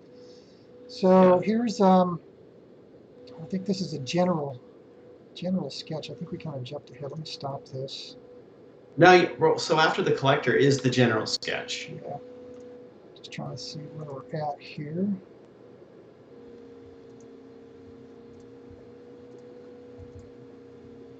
Yeah, I'm missing a slide here on that. Yeah, so the general sketch is literally has a G on the top, and it's an accumulation of everything you've had thus far of the session. Is that right? Yeah, the general sketch is literally, so let's say, you know, during the scans, you're going to have 3 different scans, right? You're going to have 3 different sketches that you did in those scans. So we're kind of like trying to put it into context. How do these things work together? So that's going to be a general sketch. And again, you know, because we move so fast, I hear, you know, tons of people, if you share this stuff online, like I'll share some sketches and whatnot, videos, people always complain at the drawings, because they don't look very good. They're not detailed out. But the remote viewers are moving fast through the session. Now, later on, if they want to, they can do a more detailed sketch that looks artistic. But this is just a very quick sketch of how all these elements are working together and what the most important things are during a session. Right. So, I mean, nuts and bolts here. The page is oriented in landscape fashion. You know, GS at the top. Entire page to make drawings, list of descriptions, labels. The general scan contains everything you've sensed thus far. Idiograms are acceptable. Stickman, I think you'd mentioned earlier, and so forth. Yeah. And then again, I'm just kind of running through some examples of these. And this is again from the Tompkins photo scan. We're getting the. This is Tompkins. You got to tell people what this is. Yeah. The picture will come up here in a bit. We'll show it, but I just want them. So that was interesting. So I was a viewer on this. That's some of my data's in. Yeah. This is the stuff you sent me for the video, part 3. So some of these will be in part 3 of our interview stuff. UFO, just floating, repeating. There's almost, you know, one of them looks like the Tic Tac, actually. You know. Right. Yeah, page 6. It does, doesn't it? Yeah, it's like the Tic Tac. So. What do you think about? Hey, wait. I mean, let's like veer off for a second. What do you think about the disclosure stuff happening? You want to narrow that down? That's kind of a broad topic. You know, Tompkins asked me the same thing. How do you think of this? Yeah. Should we do full disclosure? How do we do it? Well, look at what's happening right now. I mean, did you see that Obama was just like on the news? I don't know what channel, just saying that UFOs are real. I try to. Did you see that? No. He said that. I don't look. I have turned off. He said that. I have turned off the TV. No, me too. Yeah. Like, I saw this on a Reddit board on like humanoids. Like people were talking about humanoids. Somebody posted a video there that Obama, an interview he just did, he's on CNN and he's talking about how UFOs are real. We know these things are real, but we don't know what they are. They make all these crazy movements, et cetera, et cetera. So that combined with, you know, all the Pentagon videos they're releasing and the press conferences around this, and they're actually pushing these pilots to go on all the TV news shows to describe what they saw, what they experienced there. I mean, I'm curious, what's your take on good. So now, why they're doing this? Thanks for narrowing that question down. So let's talk about the Tic Tac. the Tic Tac UFO, the pilots who were on the jets and I really enjoyed their videos because they're speaking to their personal experience of having seen them and chased them. So that to me adds a great deal of credibility. Now on the other side you have the Pentagon, mainstream media coaching this as what? You've already mentioned it. We don't know what they are, and they're a threat. And then you have all the way to folks like Stephen Greer talking about they're all friendly, to other people saying they're not. And then there's this big UFO threat, a la rocket. Yeah. So there's a lot of push and pull here. Bottom line, what's the truth? I trust the pilots. I think it's a big question mark, and I think that the media and others are trying to leverage it to use it for their personal narratives. I think that's possible. So what does that mean for Walter? What does that mean for John? What does this mean in your real life? This is one thing I wrote about quite a bit on my website, clandestinedisclosure.com. Specifically, the topic is disclosure, full disclosure. What is it? What does it look like? What does our world look like in the wake of full disclosure? And my take is that in the wake of full disclosure, we will all experience a full-on paradigm shift in everything we do. Until that happens, it's all poppycock. It's nonsense. Whatever's coming out. And drip, drip, drip, whatever. We are. If you heard people say, oh, well, we are disclosure. I think that there's a degree of truth to that. But also that comes with that, we have to be very realistic about it, because if you have to be part of that movement, you have an experience, and you go live with it, then what happens to you and your career down the line? You become a nutter and unemployable, typically. Why is it? There's a lot of reasons that we can explore in it. So for me, this is, the Tic Tacs, it's a drop in the bucket. It's being controlled by who? Is it the government? Will they ever tell us? Right. What are they going to tell us? It's going to be in the context of a narrative, which I don't trust. I trust nothing that comes out of the idiot box. I really don't. So I really would rather rely on my own discernment and personal knowing. Just like remote viewing. To circle back, John. Try it yourself. And prove it yourself. And you know what? If you believe in it, it's true. If you don't believe in it, that's true as well, because that's your experience. That's your world, and it's okay. Yeah. It's okay. Did I answer your question? Yeah. Yeah, I was just curious. I mean, to me, it's like, we remote view this stuff all the time. We know that this stuff is real and out there. We know that, the government's been investigating, the government and military has been investigating this arena for a very long time and know exactly what it is. So I think it's interesting right now. They're pushing this out into this limited disclosure field for whatever purpose. I guess we'll find out. And where do you? How do you choose your sources too? How do you? Right. Exactly. I mean, that's the thing too. Is remote viewing. Takes you in. I mean, if you learn remote viewing, it's like you're going to want to remote view UFOs. I mean, that's what everybody wants. Well, you don't want to go. You want to go in informed viewing a UFO, right? Right. You don't want to go in informed. And you also actually have to be careful. You have to be very discerning. Especially, you have to trust your tasker, the person who's writing your objective, because you don't want to view dark things, negative things, because contrary to popular belief, a lot of people think that a remote viewer is just somebody that's kind of like gathering information on something. It's not. A remote viewer is actually interacting and a part of what's going on, and actually affects what's going on. I mean, this is something that happens all the time. In fact, here's a little anecdote. So I work counterterror, and not that long ago, I was asked to do some more counterterror, and the deal was, we do a typical tasking on it. And it's literally just describe the next terrorist attack by such and such group. When you put remote viewers on something like that, they will tell you what's there. It's going to be bombs. It's going to be destruction. It's going to come through in the data, right? Now, I had to put a qualifier on this. The request was to put a qualifier of, without affecting any event, view such and such. What did the remote viewers view?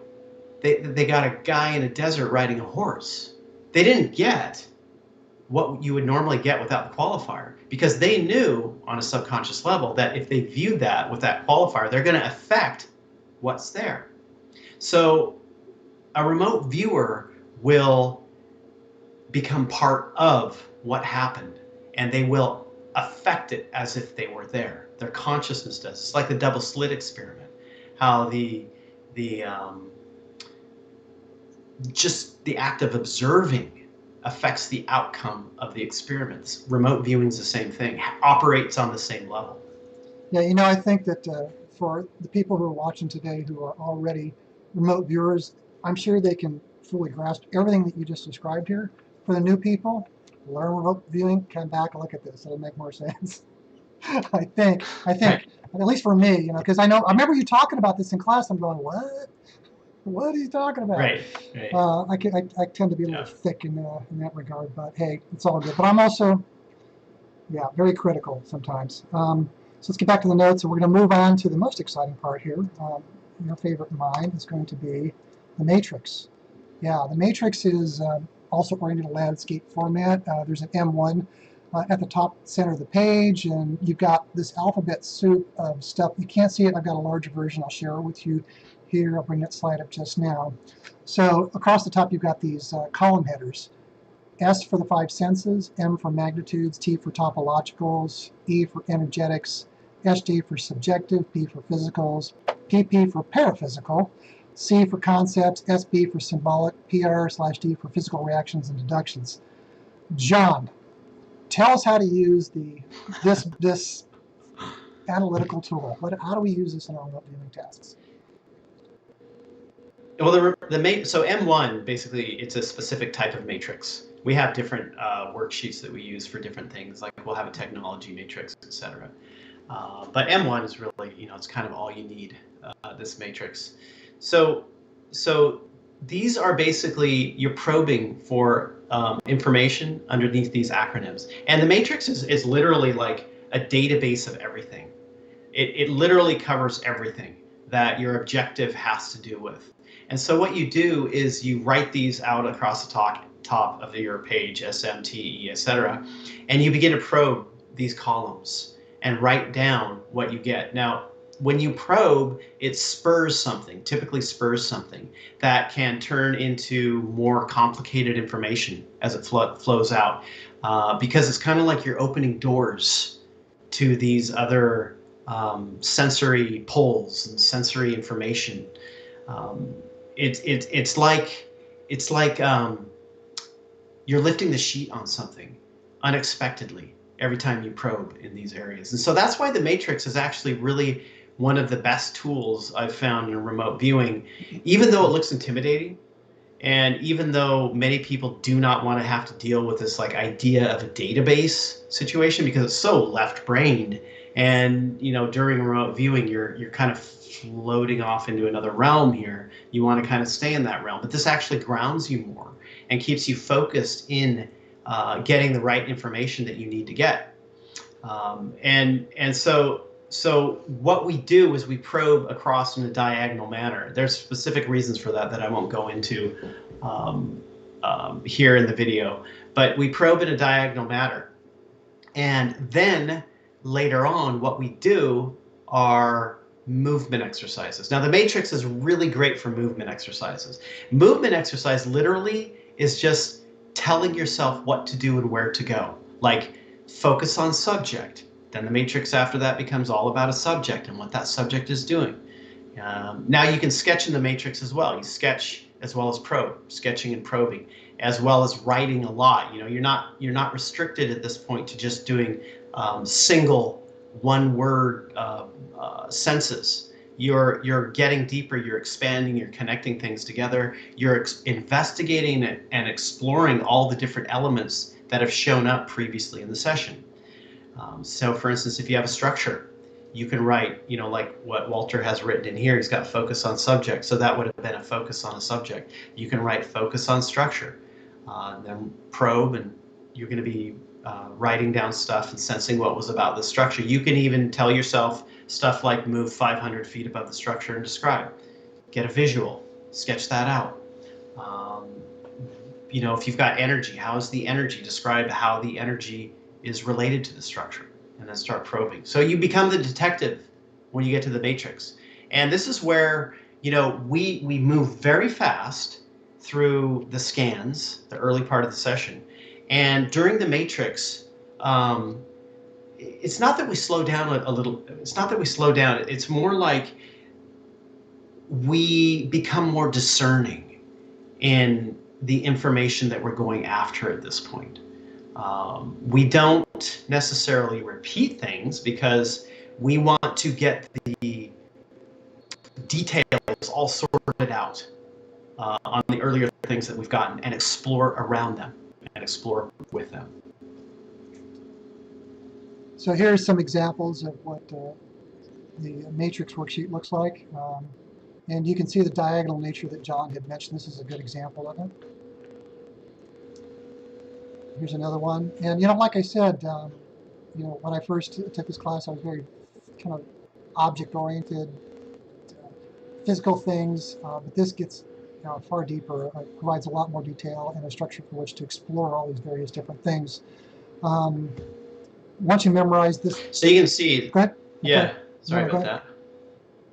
I'm looking at, I think it's 13. That would be mine. Focus on the subject, location, objective, that one? No, focused, very sharp subject, intelligence, and focus, slight inward smile or amused. That one. Oh yes, I've got it. It's up now. Mm-hmm. Okay, so this is a piece of my matrix. At this point, I will have done normal probing and working in a diagonal manner. But at a certain point in the matrix, I will usually just start writing because I'm getting too much information. And it doesn't make sense for me to try and sort these into columns database. So I will just start writing. And so that's what you're seeing here. And that's perfectly acceptable within the matrix. Yeah, this is probably one of the coolest things about John's methodology here. It feels flexible. I don't know how you feel about that word, John. It's flexible, yeah. Right. No, you're right. It's good. It's a good. So went on to the next page, more examples. Brown and scaly, non-human, large eyes, and so forth. You know, something dropping from, can't read that, zappy, cyclical, and so forth. And here's the objective that I gave John. This photograph, William Tompkins received this picture from somebody in a writing class at Palmer College. Yeah, there's a JC that's nearby, Carlsbad somewhere. And they were talking about, each student had to stand up and talk about what their book was about. When you can imagine when Bill started talking about reptilians, eyebrows must have raised, but there was one student in the classroom who mentioned this picture to Bill, and she went to Bill and says, I have one. And he's like, one what? You know, a picture of the craft. And Bill asked her to bring it in. She did. He borrowed it, took it to Kinko's, took a color scan of it, which he showed to me. And when I went to visit him, he showed me this picture. I said, Bill, would you mind if I take a picture of it? And so this is my picture of his picture. Yeah. So God, so far removed. Did you see? You never saw the original, did you? I did. I saw. Well, no, I saw a scanned image of the original. So I saw his scanned copy, which he, like I said, he took to Kinko. It was a decent picture. Yeah. Here's a close-up of the gas spring reptilian ship. Somebody had written to me in YouTube a few years ago saying that they know the person who took this picture. I said, please contact them. I'd like to be able to get the negative analyzed, you know, for what it is. Is this a smudge? You know, how much of the stuff is Bill making up? You know, is it true? This sort of thing. Look, Bill was a really good friend of mine and a close confidant, really, and he asked my advice on a lot of things. There are things that he talked to me about that he could feel comfortable talking to anybody else about. And I feel honored because of that. He's just a great friend. Just the same. When I went to see him, I held his feet to the fire. I asked him the horrible questions, but there's certain things that he didn't want me mentioning, specifically things to do with reptilians and the Nordics and all this other stuff. Bill was concerned about Right. going. He wanted about going. Should he fully disclose? And I've written about this before. Is in the advice I gave him continually is regardless of what you share out there, make sure that you cite your sources. Let them know if this is something you've personally experienced or not. So that's the extent of my advice to Bill, really, on the full disclosure matters. Like, just be careful. Know that when you get into it, that if you don't cite your sources, that your audience is going to pin everything you said to you. You will own it, regardless if that's your intent or not. Right? So that's just the way it works. Anyhow, bottom line, I don't know if this is real. I couldn't tell you. I mean, it's a photograph. Well, I would say, looking at the remote viewing data on this, so, you've got multiple remote viewers, blind, all blind. And, when I went through this data, there was a lot of interesting correlations between the different viewers that is pointing to this thing being something odd. Right, and none of that can be ignored. I mean, specifically that you've got scaly and snout-like, alligator-like, which It's going into the reptilian thing. You want to connect the dots to UFO, reptilians, right, which is really quite fascinating. Yeah. And then the location. I mean, that's all my video. If you want to learn more about it, I'll go ahead and go into the video. You can take a look at that video. Now, the thing is, like think about, using remote viewing to actually uncover stuff, right? Because, we've got the remote viewing sessions that are implying, well, that Bill is correct, that William is correct, right? There's a reptilian component to this thing. It's a UFO, it's a ship. It's not saying that it's a, you have to look at the data. So the data is not, the viewers aren't describing like a misprint, something funky happened during the printing, or Photoshop, which I don't think, when was this taken, 2006 or something? Yeah, around that time, yeah. Probably nobody was too adept in Photoshop back then. I don't know. So you've got data that's pointing in a certain direction and not going the route of it being anything, I don't know, misidentified. Now, at the same time, all you're looking at are words on a piece of paper. It's not going to convince anybody of anything unless they already know about remote viewing. So you have to take different kind of tasking tactics. And that is, how the heck do you get proof? Like, use the remote viewing data to lead you to proof that this is a ship. I mean, we didn't do that, but that would be interesting. Where would it lead? Where would it go? So, you don't have to just go straight forward into these things. You can use remote viewers to find proof of things. And I've done that before with stuff out in the field that have led me to locations and things that, well, there's the proof. Right. I remember you talking about, I can't remember the guy's name, but there's some famous story in UFO lore about an alien, and you had remote viewed that, and what you found wasn't necessarily the story about the alien, but rather, but rather a couple of guys sitting in a bar trying to figure out how they can hoax the world. On you the find story. that a lot. Yeah. Right, so exactly. That's an example. So why don't we move along into the next slide here? We're going to move into consciousness maps. So yeah, this one, by this time in the class, I mean, my brain's getting ready to melt, because we're presented with more alphabet soup here, and really kind of begged that I pull myself out of this physical world and get into the world of the mind. Consciousness maps, John says in his class, are not to be used willy-nilly. We perform consciousness mapping. We blend with a subject, and with structures we would meld with the structure. And there's a very specific protocol you follow when doing this. First of all, I think permission, John. Do you need permission? I mean, are you seeing? Well, it depends. So a lot of times we use this. Consciousness is not limited to humans either. There's overall consciousnesses of things. There are conscious states of civilizations. You can use things like this to understand the conscious and subconscious underpinnings of civilizations. So we'll use it for many, many different things, for animals, for aliens, for humans. So for humans and whatnot, we use this a lot in counter-terror work and working with police departments in order to physically profile people's mental states, or to profile people's mental states. And it's about conscious thoughts, which is CT, conscious condition, subconscious thought and subconscious condition. You kind of find out like the motivations behind why somebody did something. And we basically probe those areas. Right. So the notes I took on your procedure involve placing your pen in the middle, where the X there is, and then trace outwards to feel into their conscious and subconscious thoughts and conditions. And of course, they're labeled. And so this is. Oh, go ahead. And of course, you'll see the diagram labeled CM at the top. You've got CT, CC, ST, and SC. And the legend cites all that, and John has mentioned what each of those items mean. And then you write down what it is you sense. And when you're done, when you're finished, this is very important. You have to write and say unmeld. And then unblend and meld. Yeah. So unblend with the consciousness, unmeld with the structures.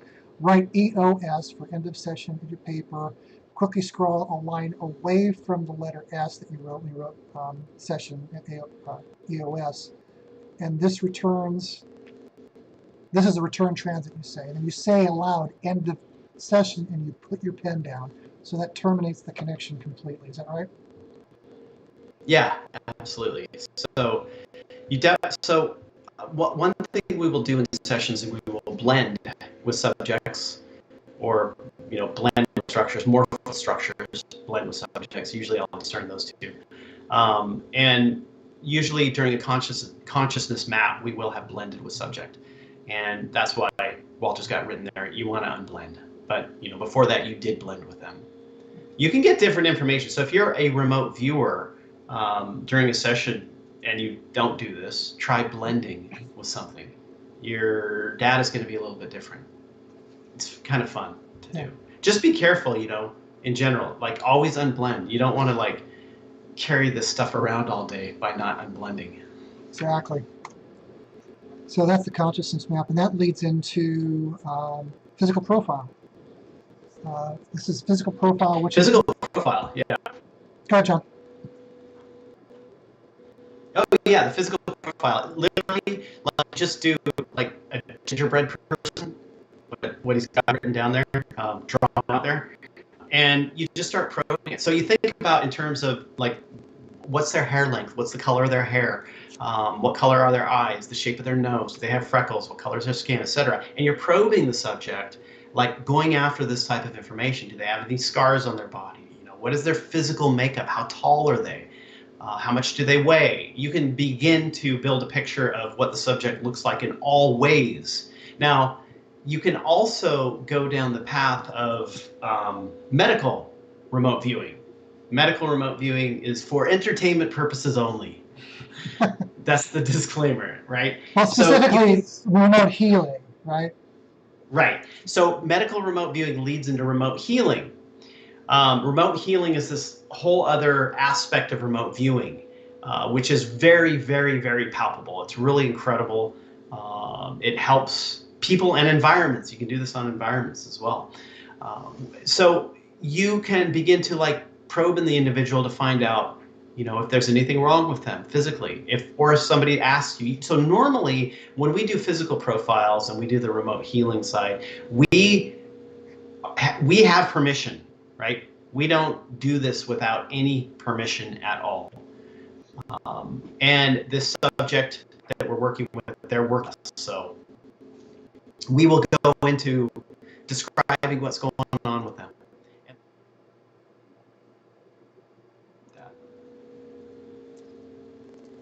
Right. So.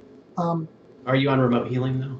No, well, we're kind of taking it all at once. I do want to comment on the physical profile. Yeah. A bit, because there's something that you said that may be lost on new people trying to keep up. When John mentioned subjects, if you imagine your objective, going back to the beginning of your scan, and your idiogram comes out with a subject, that could be your objective. And you come down later, this is another tool. Well, you've determined, you've declared it's a subject. You can use this to probe them, to get some specific physical descriptors about that individual, and you can label your gingerbread man with tattoo on the left forearm, your walks with a gimp, what have you, right? So, moving on to the healing bit.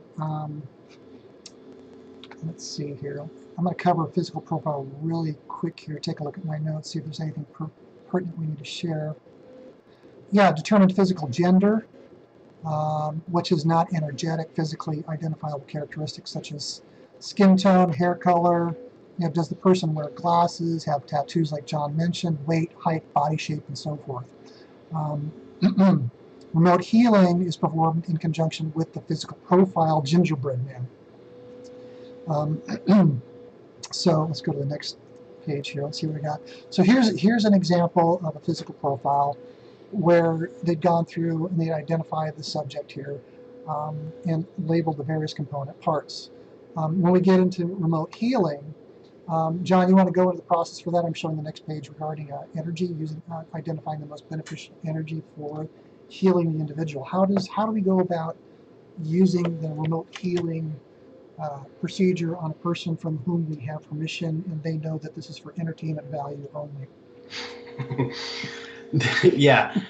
Basically what you want to do, so let's say somebody has some internal problems, maybe they've got like kidney problems or whatever, and it could be that you know, this is very simplistic too. When I teach remote healing, it is way more extensive than this. It goes much deeper than this, but this is just sort of the top level. So you never ever want to make an assumption of how somebody needs to be healed. Let's say that they have cancer, right? Is it your job to heal this cancer? If you get the idea that, you know, oh, I've got to heal their cancer because that's, you know, how they're going to become healed. Well, they may need to die to be truly healed. So you can never make any determinations on how somebody's supposed to be healed. So what we do is, you know, we first remote view, do just a quick idiogram on the most beneficial healing energy that this subject needs, healing on all levels. And then we remote view this. We begin to feel what the energy feels like. We begin to sort of embody it in ourselves. We blend with this energy. We fully map the energy out. We blend with it. And then we do a physical representation of this energy on a page where we have drawn a picture of like the gingerbread person, which represents the subject we're working with.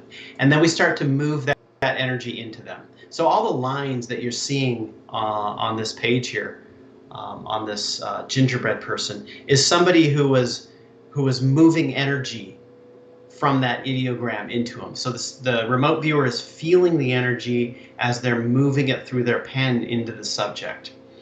And many people report very palpable sensations when this is happening. A lot of people feel the energy. They feel, excuse me, they feel better afterwards. So, and that's literally just the top level of remote healing. These days, the remote healing that we're doing is much more extensive than just this. Right, so this is kind of a 10,000-foot view of remote healing. Right. Again, you'll see here at the bottom where it says unblend. Literally wrote unblend. End of session there is in scratch and then just the lines drawn out, so that terminated the connection completely. During the course of this class, there were, you know, I had a chance and opportunity to do this as well, and ran a session on a fellow student who contacted me like a day before, and during the course of this, I was running lines around the gingerbread man, and as I did this, I get to a certain part of the body and I feel a bump, bump, bump. I could feel that through the pen as it was coming through, so I identified that, and this fellow student contacted me later on. Yeah, you know, I've noticed that, you know, about that location on their body. You know, did you feel, you know, is this something that you sensed? And I said, yes, absolutely. It was something that I sensed as I was going through that. And I brought in the healing energy. But they had felt it a few days later. You know, they'd gone through. So, you know, I felt it's a good thing I may have felt it then. My concern would be, gosh, is this something that I may have inflicted upon them? So, John, I mean, what are your thoughts on that? Is, you know, if you're going through this and if your mind's not in the right place, could you wind up causing harm with this? Yeah, you know, you want to be very clear. Not everybody is cut out to be, you know, doing the remote healing side, yet there are a lot of people that are called to it, to want to do that, the whole remote healing side. So you have to be very neutral You have to be very meditative. You have to be compassionate. You have got to be an individual who actually wants to heal and help other people. It's not for everybody. In fact, I've seen a lot of people come and go from the remote healing aspect, and only a couple stick for years that have this real like attitude of being a doctor for other people through this method, where they get really good at it and they can really, really help people. I don't know necessarily, you know, just doing it as these one-off things every once in a while. You really need to clear your mind. You really need to get neutral, be in a compassionate state, and only seek energy for their highest good in order to help them. So it's one of those things where, you know, work on yourself and you can work on other people kind of thing, as opposed to just, I'm an average person, an average human who doesn't care about spiritual things. Usually, you know, those kinds of people aren't going to do or be interested in remote healing in general. I think most people that get involved in remote viewing are on another plane, on another level, where they will naturally kind of feel their way into remote healing and be okay with it. So no, I don't think you could have hurt that individual, Walter. Not that I hurt them, but it made me think and consider, you know, of all the possibilities. You know, I wasn't concerned that I hurt them, because I know that I felt that bump as I was going through it, which again was a surprise to me. A lot of this psychic stuff tends to surprise me, which is my filter for authenticity to a lot of these things. Right. Well, that's the thing. When you're surprised in a session, when all of a sudden it's like, whoa, where did that come from? You know that's real information. Yeah. Yeah, those aha moments are pretty amazing. Yeah. You do it, even, you know, doing it in denial, do it anyway. Give it a try. Right. You know, be skeptical, but try it. You give it a go. You know, usually the very skeptical people are very good at it. Oddly enough, the ones that don't believe it, you know, the ones that do believe that it works will often have a lot of expectations around it. Mm-hmm. And remote viewing is literally a process of learning how to let go of yourself. Mm-hmm. And the skeptic, or the person that doesn't necessarily believe or not believe in it, will actually do better than the person who completely believes in it. Mm-hmm. Expectations. Yeah. So, yeah, that's the end of the slide decks there. What I wanted to discuss, I mean, there's one more item on the list of things, and that was image streaming. Now, I thought image streaming is one of the coolest, funnest things for Walter. I really enjoyed doing that. And, you know, you talk about advanced perceptuals. I mean, I go lay down and plug in and just, right. You know, just open up and just see what comes and just run sessions based on that. But the image streaming, image streaming is a little bit different. It's a situation where you don't have the formal designation of an objective with a tag or an address. It's an objective that you're holding in your mind. And now you've got a partner across from you. You say, okay, go. And they're not, you know, going through the Idiogram and all the Matrix workbook stuff, writing down a million different words and gestalts and so forth. They're verbally reporting what it is that they see. And there's a couple ways of doing this, and you tasked us with a few things. I took copious notes on the sessions that we did, but rather than go through this, I want to get from you your take on some of the things that you've seen and experienced in image streaming. Well, image streaming can be used, like I'll often use image stream for precognitive events. And so image streaming itself comes from a guy named Wim Wenger, where, you know, he wasn't interested in psychic functioning. He was just interested in increasing the intelligence and creativity of humans. And he found that when people engage in this specific practice every day, like for 10 minutes, their intelligence, their IQ goes up, as well as their level of creativity. And what image streaming is just closing your eyes, relaxing, and for 10 to 20 minutes a day, you are just using language, very rich language. Now you have to speak it to describe the visuals that you're seeing in your mind's eye. Now you're not concocting the visuals. You are just using language to describe them in the richest way possible. Now what this does is that it takes two hemispheres of the brain that normally don't work together, the right and the left, and you are creating language around these very detailed images that you're seeing. So This does increase intelligence, absolutely does. And now I've taken that and used it for remote viewing, and I call it non-local image streaming. So I will task a remote viewer, I will give them a tag, and they will image stream what's there. It's kind of like extended remote viewing. So there are different types of remote viewing methodologies, and extended remote viewing, ERV, is one of those, where they would sort of lay on a couch. They would have red light. It was, the Gans field method of remote viewing, or getting psychic information on things.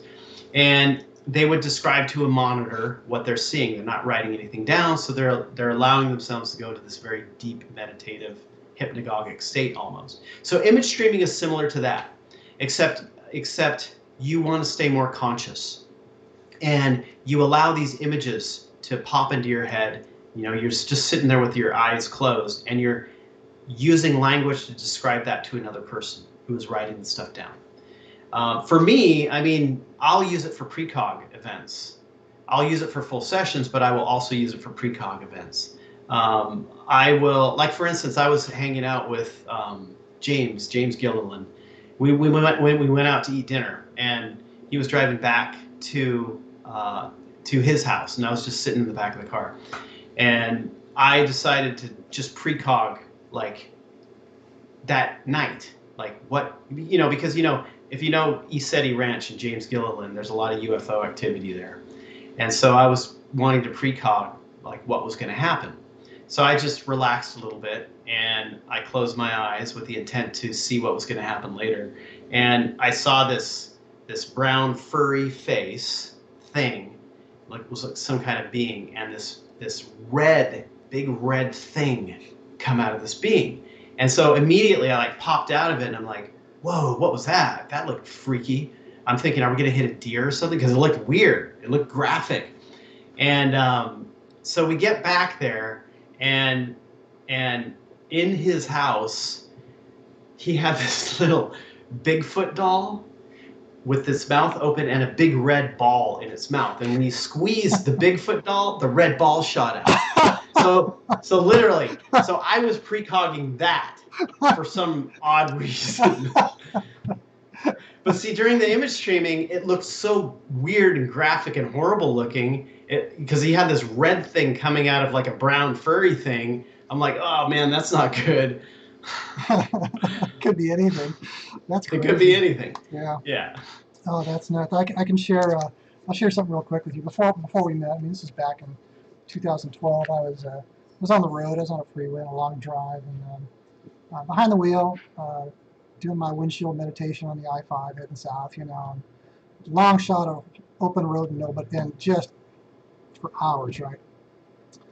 And I get a flash vision, first ever. I've never had a flash vision in my life, and this thing comes in, and I'm like, what is this? I'm like 70 miles an hour on the freeway, and the freeway disappears, and I see this thing, and then the freeway comes back. I'm like, that's kind of scary, first of all. And what I saw was an array of spherical balls. It's just an array of balls. Like, why am I seeing this? 3 hours later, it's time to get lunch. I stop, I pull over, I go in the restaurant, I order my food, I sit down, I look up, and what do I see? I see an array of spherical balls above me, and I just started laughing. Why would I see that? And of all things, to be your very first, flash vision, it's like these paper lanterns in a Panda Express hanging from the ceiling. What's that all about? Right. But it wouldn't be my last. That's interesting. Yeah. Right.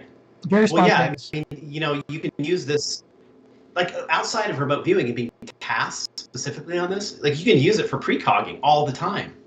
And you can train yourself to do it where you just close your eyes so you can see what's going to happen later on. It's a really, really useful method for quick RV. That's vision, but I've gotten, in earlier life, I've gotten information without even, where it would just come in. And I lived in Sacramento. I attended CSU Sacramento, studying criminal justice there. And on the weekend, I drive up to Lake Tahoe, just to go up there and play a little bit of craps. And Right. I was pretty conservative. I mean, I didn't, my limit, $20. That's it. And then, get a bite to eat and I'm back down. I'm a college student, So I walk in this one casino and I just had, I'm walking up this table. It was like, boom, hard 8. All right. And I'm like 10 feet away from this table and I go, $20 on a hard 8. And all the dealers are like, that's a bet, that's a bet, that's a bet, that's a bet. The dice are in the air. It's a hard 8. Now, a hard 8 is double fours. I mean, that's like a 1 in whatever shot, Right. And the odds pay really good. So I ate very well Yeah. that day and drove back down the mountain with my winnings. That's one example. It's a weird thing with the, so this is knowledge. It's like I mentioned earlier about, okay, wherever you are, close your eyes now, walk to the front door without walking there. It's that sort of feeling when you get that knowledge that comes Right. in, it's information. I would know when somebody's going to win a raffle and what they're going to win. A whole array of door prizes at a filmmakers event in San Diego, and a buddy of mine, a fellow filmmaker, Right. who I engaged on a previous event as my DP, he's there. There are like 200 people in the room. They got multiple prizes out there, and one of them is a slate, and I kind of hit him. I think I've told this story before. I hit him on the shoulder, and I'm going, yeah, you want to go down there and pick up your slate, because your number's going to get drawn. He just blew it off. The next number's out for the slate, and they call his number, and it's his number. Oh, geez. And he won. Yeah. I mean, it's stuff like this. I mean, and I have no control of it. The stuff, it just happens. Now that I've had other visions where I've had the full-on flash vision with information come in, but I'll save that for another time. I'm ready to kind of go into those details just now. But anyhow, I think that's about the extent of our list of things to cover today. Is there anything else that you wanted to add, John, about remote viewing? No, thanks for bringing me on and going through this. It was fun. Now, can you see the stream right now as we're doing it? Are you able to see the feed? No, I can't see it. Okay. I just see your picture. All right, I'm going to try to. I'm just talking to your picture. Right, I'm going to try to pull it up and see if I can look at the feed to see if there's any questions without screwing this up. I want to see if anybody's got any questions. If you have any questions now, I think I can see the feed. Go ahead and pop it in. Let's see if you have any now. If you're still looking, looks like we've got a handful of people still hanging around. If you got any questions, go ahead and pop them in. I'll see what I can't do about. Yeah, we have 45 watching right now. James Lewis asks, he's here at the bottom. In regards to remote viewing, is anyone familiar with Russell Targ's work? John, you want to take that one? Oh yeah, Russell was responsible for helping create the whole remote viewing program. Now he was responsible for on the protocol side, and he, I think he had his basic methodology was, close your eyes and see what's there. What do you need all this other stuff on paper for? That's Russell's attitude. Because a lot of the early psychics in that military program, that's how they do it. Like they had developed their own methodologies and they would just receive the number and just start sketching, closing their eyes and sketching, seeing what's there, kind of like image streaming. So, as far as methodologies go, the methodology, Russell wasn't so involved in creating the methodology that the CRV style methodology that most use today. That was built by basically Hal Puthoff and Ingo Swann. And so TDRV is a derivative of that. Like you've got CRV, you've got TRV, you've got SRV, TDRV, you've got all these like acronym remote viewing methodologies. Now, they're pretty much all the same. They all start with the Idiograms. More or less, they all end with the Matrix. They just have different, different applications. Like, we developed TDRV because we were working we wanted a bit more freedom. We wanted to expand our data out a little bit earlier. We were working in the real world with it, with intelligence as well as corporations. So you don't, on the other side of this, and you don't need a methodology. You can just do what Russell says. Close your eyes and see what's there. True, that's true. I did a lot of that in your class, that's for sure. Yeah. But the thing with remote viewing and learning the whole methodology is that it puts you in this zone, like in this space where you are forced to constantly be in that receiving sensory place. So I've seen, natural psychics get much better at their own practice when they go through remote viewing, because there is really no other method that keeps you in this zone for so long where you have to keep like trying to get information. So it's a very, very, very good training tool at the very least. Yeah, oh, and it is. I did want to mention that this is work. You know, it will. It does. It just like imagine studying in school. You know, when you're in college, you're reading books, you're preparing for tests. Think about how hungry you get, how tired you get. You know, remote viewing or really any psychic work is no exception to that. I think probably more so. I think that it does consume a bit more calories. I recall sitting in class and running through the stuff and feeling a little tapped. You know, going through these protocols. John, there's somebody here who has a question. Let's see.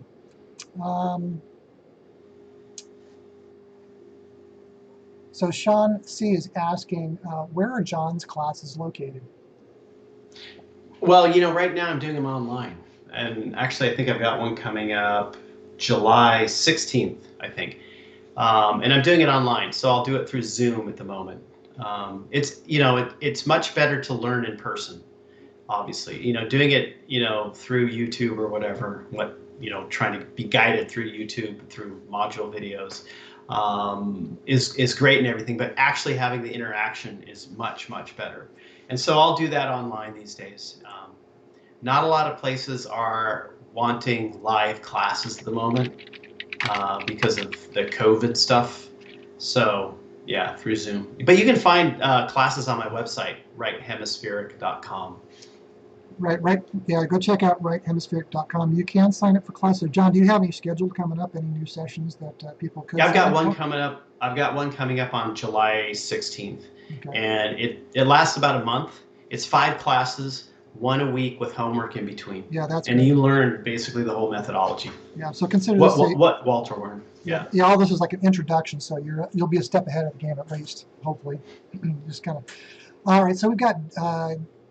James Lewis is asking, thanks so much for the response. Do you work with lucid dreaming? You know, I don't have much in the way of lucid dreaming as far as, you know, like the connection with remote viewing. We will sometimes use remote viewing taskings in dreams. So we'll write down what we want to know on a piece of paper, put it under our pillow. It'll be like our dream tasking. And then we'll dream about it and get information. And that works really well. There's not a lot of crossover between remote viewing and lucid dreaming, but you know, I can imagine that if you are a good lucid dreamer, you can task yourself and become aware of what you're going after during a dream, which is this whole other area that needs investigation. So, I mean, I haven't done it, but you know, maybe you could be the first. Here's another one posted by Circle K. I think he's joking, but I think that there's some substance to this question. If we take it literally, he asks, why do I view in a nearsighted way sometimes? In a nearsighted way. So, I mean, the information. What was like? Spell that out a little. So for me, I mean, I'm nearsighted in vision. So if I take my glasses off, I'm pretty blurry. Oh, I see. So yeah. Physically, like straight or up it could be that maybe you can only see so far. Well, the thing is, okay, so you can actually. It's all intent. Remember, it's all intent. If you're nearsighted or farsighted and you take your glasses off and it's blurry, like if you're seeing something, viewing something and it looks blurry, you could like say, focus, just focus, and it should come into focus. It's all intent driven and it's all in belief systems. You change your belief system and what you're seeing and how you're seeing it is going to change. Okay, we got let's see, there's a post here by MT NL space T. I don't think there's a question here, but I'm going to me have a comment on this. He says, I say they've been a lifetime abductee and have no problem remote viewing. Actually has helped me expand my consciousness and learn other beings by observing. Remote viewing is being an observer and report. Yeah. So what they were saying that by learning this, they are being observed more? Is that what it was? Help them to expand their consciousness to learn and learn other beings by observing. So I see. Yeah, so I guess by using remote viewing, they're learning a bit. So as an abductee, interesting bit. I know that you've had encounters with them. So yeah. Absolutely. I mean, you know, a lot of I don't. There are a lot of abductees that do get involved in remote viewing itself. You know, you can imagine that there may be some genetic changes with some of the abductees that actually can increase these skills. Actually, I was working with IONS, you know, Institute of Oh Noetic yeah, Science, yeah, yeah. and they had actually they put the research paper out on it. They had identified a gene um, in this particular project. It was the second project I worked in. The previous project, they had identified a gene in DNA that looks to be the gene that psychics have. Now everybody's psychic, but for the ones who have the very deep natural ability that are very good at it, will have a specific gene sequence. And you know, I should dig that up and send it to you, Walter. You might find it Cool, interesting. cool. Yeah, I'd like to see that. So there are specific genetic components that can, you know, increase a person's psychic ability, and I think some abductees have this. Hmm. Yeah, aren't oh wait a minute, SRI. There was somebody I connected with at Stanford. I can't remember his name. Known name. He was doing some research on the connection between contactees and consciousness. I believe so. Oh, okay. So there could be this connection. So circling back to the question asked, that seems there seems to be a connection there that the DNA certainly plays. All this Right. research is very expensive in any case, and this particular doctor at Stanford is also a contactee and not bashful about talking about his experiences, which I find pretty interesting. All right, so if there's nothing else, no other questions, we're going to go ahead and close this out. I do want to bring one thing up. You know, take a look. You know, if you look beneath this video, I've got some merch down there. I just developed this in the last week. If there's anything you like, it's one way to support me. You know, super chat's enabled. The tip jar is open. Once again, Selena and Don, thank you very much. You've been most generous with your tips. I really greatly appreciate it. And we'll have, I'll put the links down in the description after this goes. The original stream was just a disaster, so I'll have to update all that data after we're done here. In any case, John, thank you very much. We'll do more Thanks, of these. Walter. Continue watching me at YouTube, and I'll keep you posted on how all that is, all right? Okay, we're done.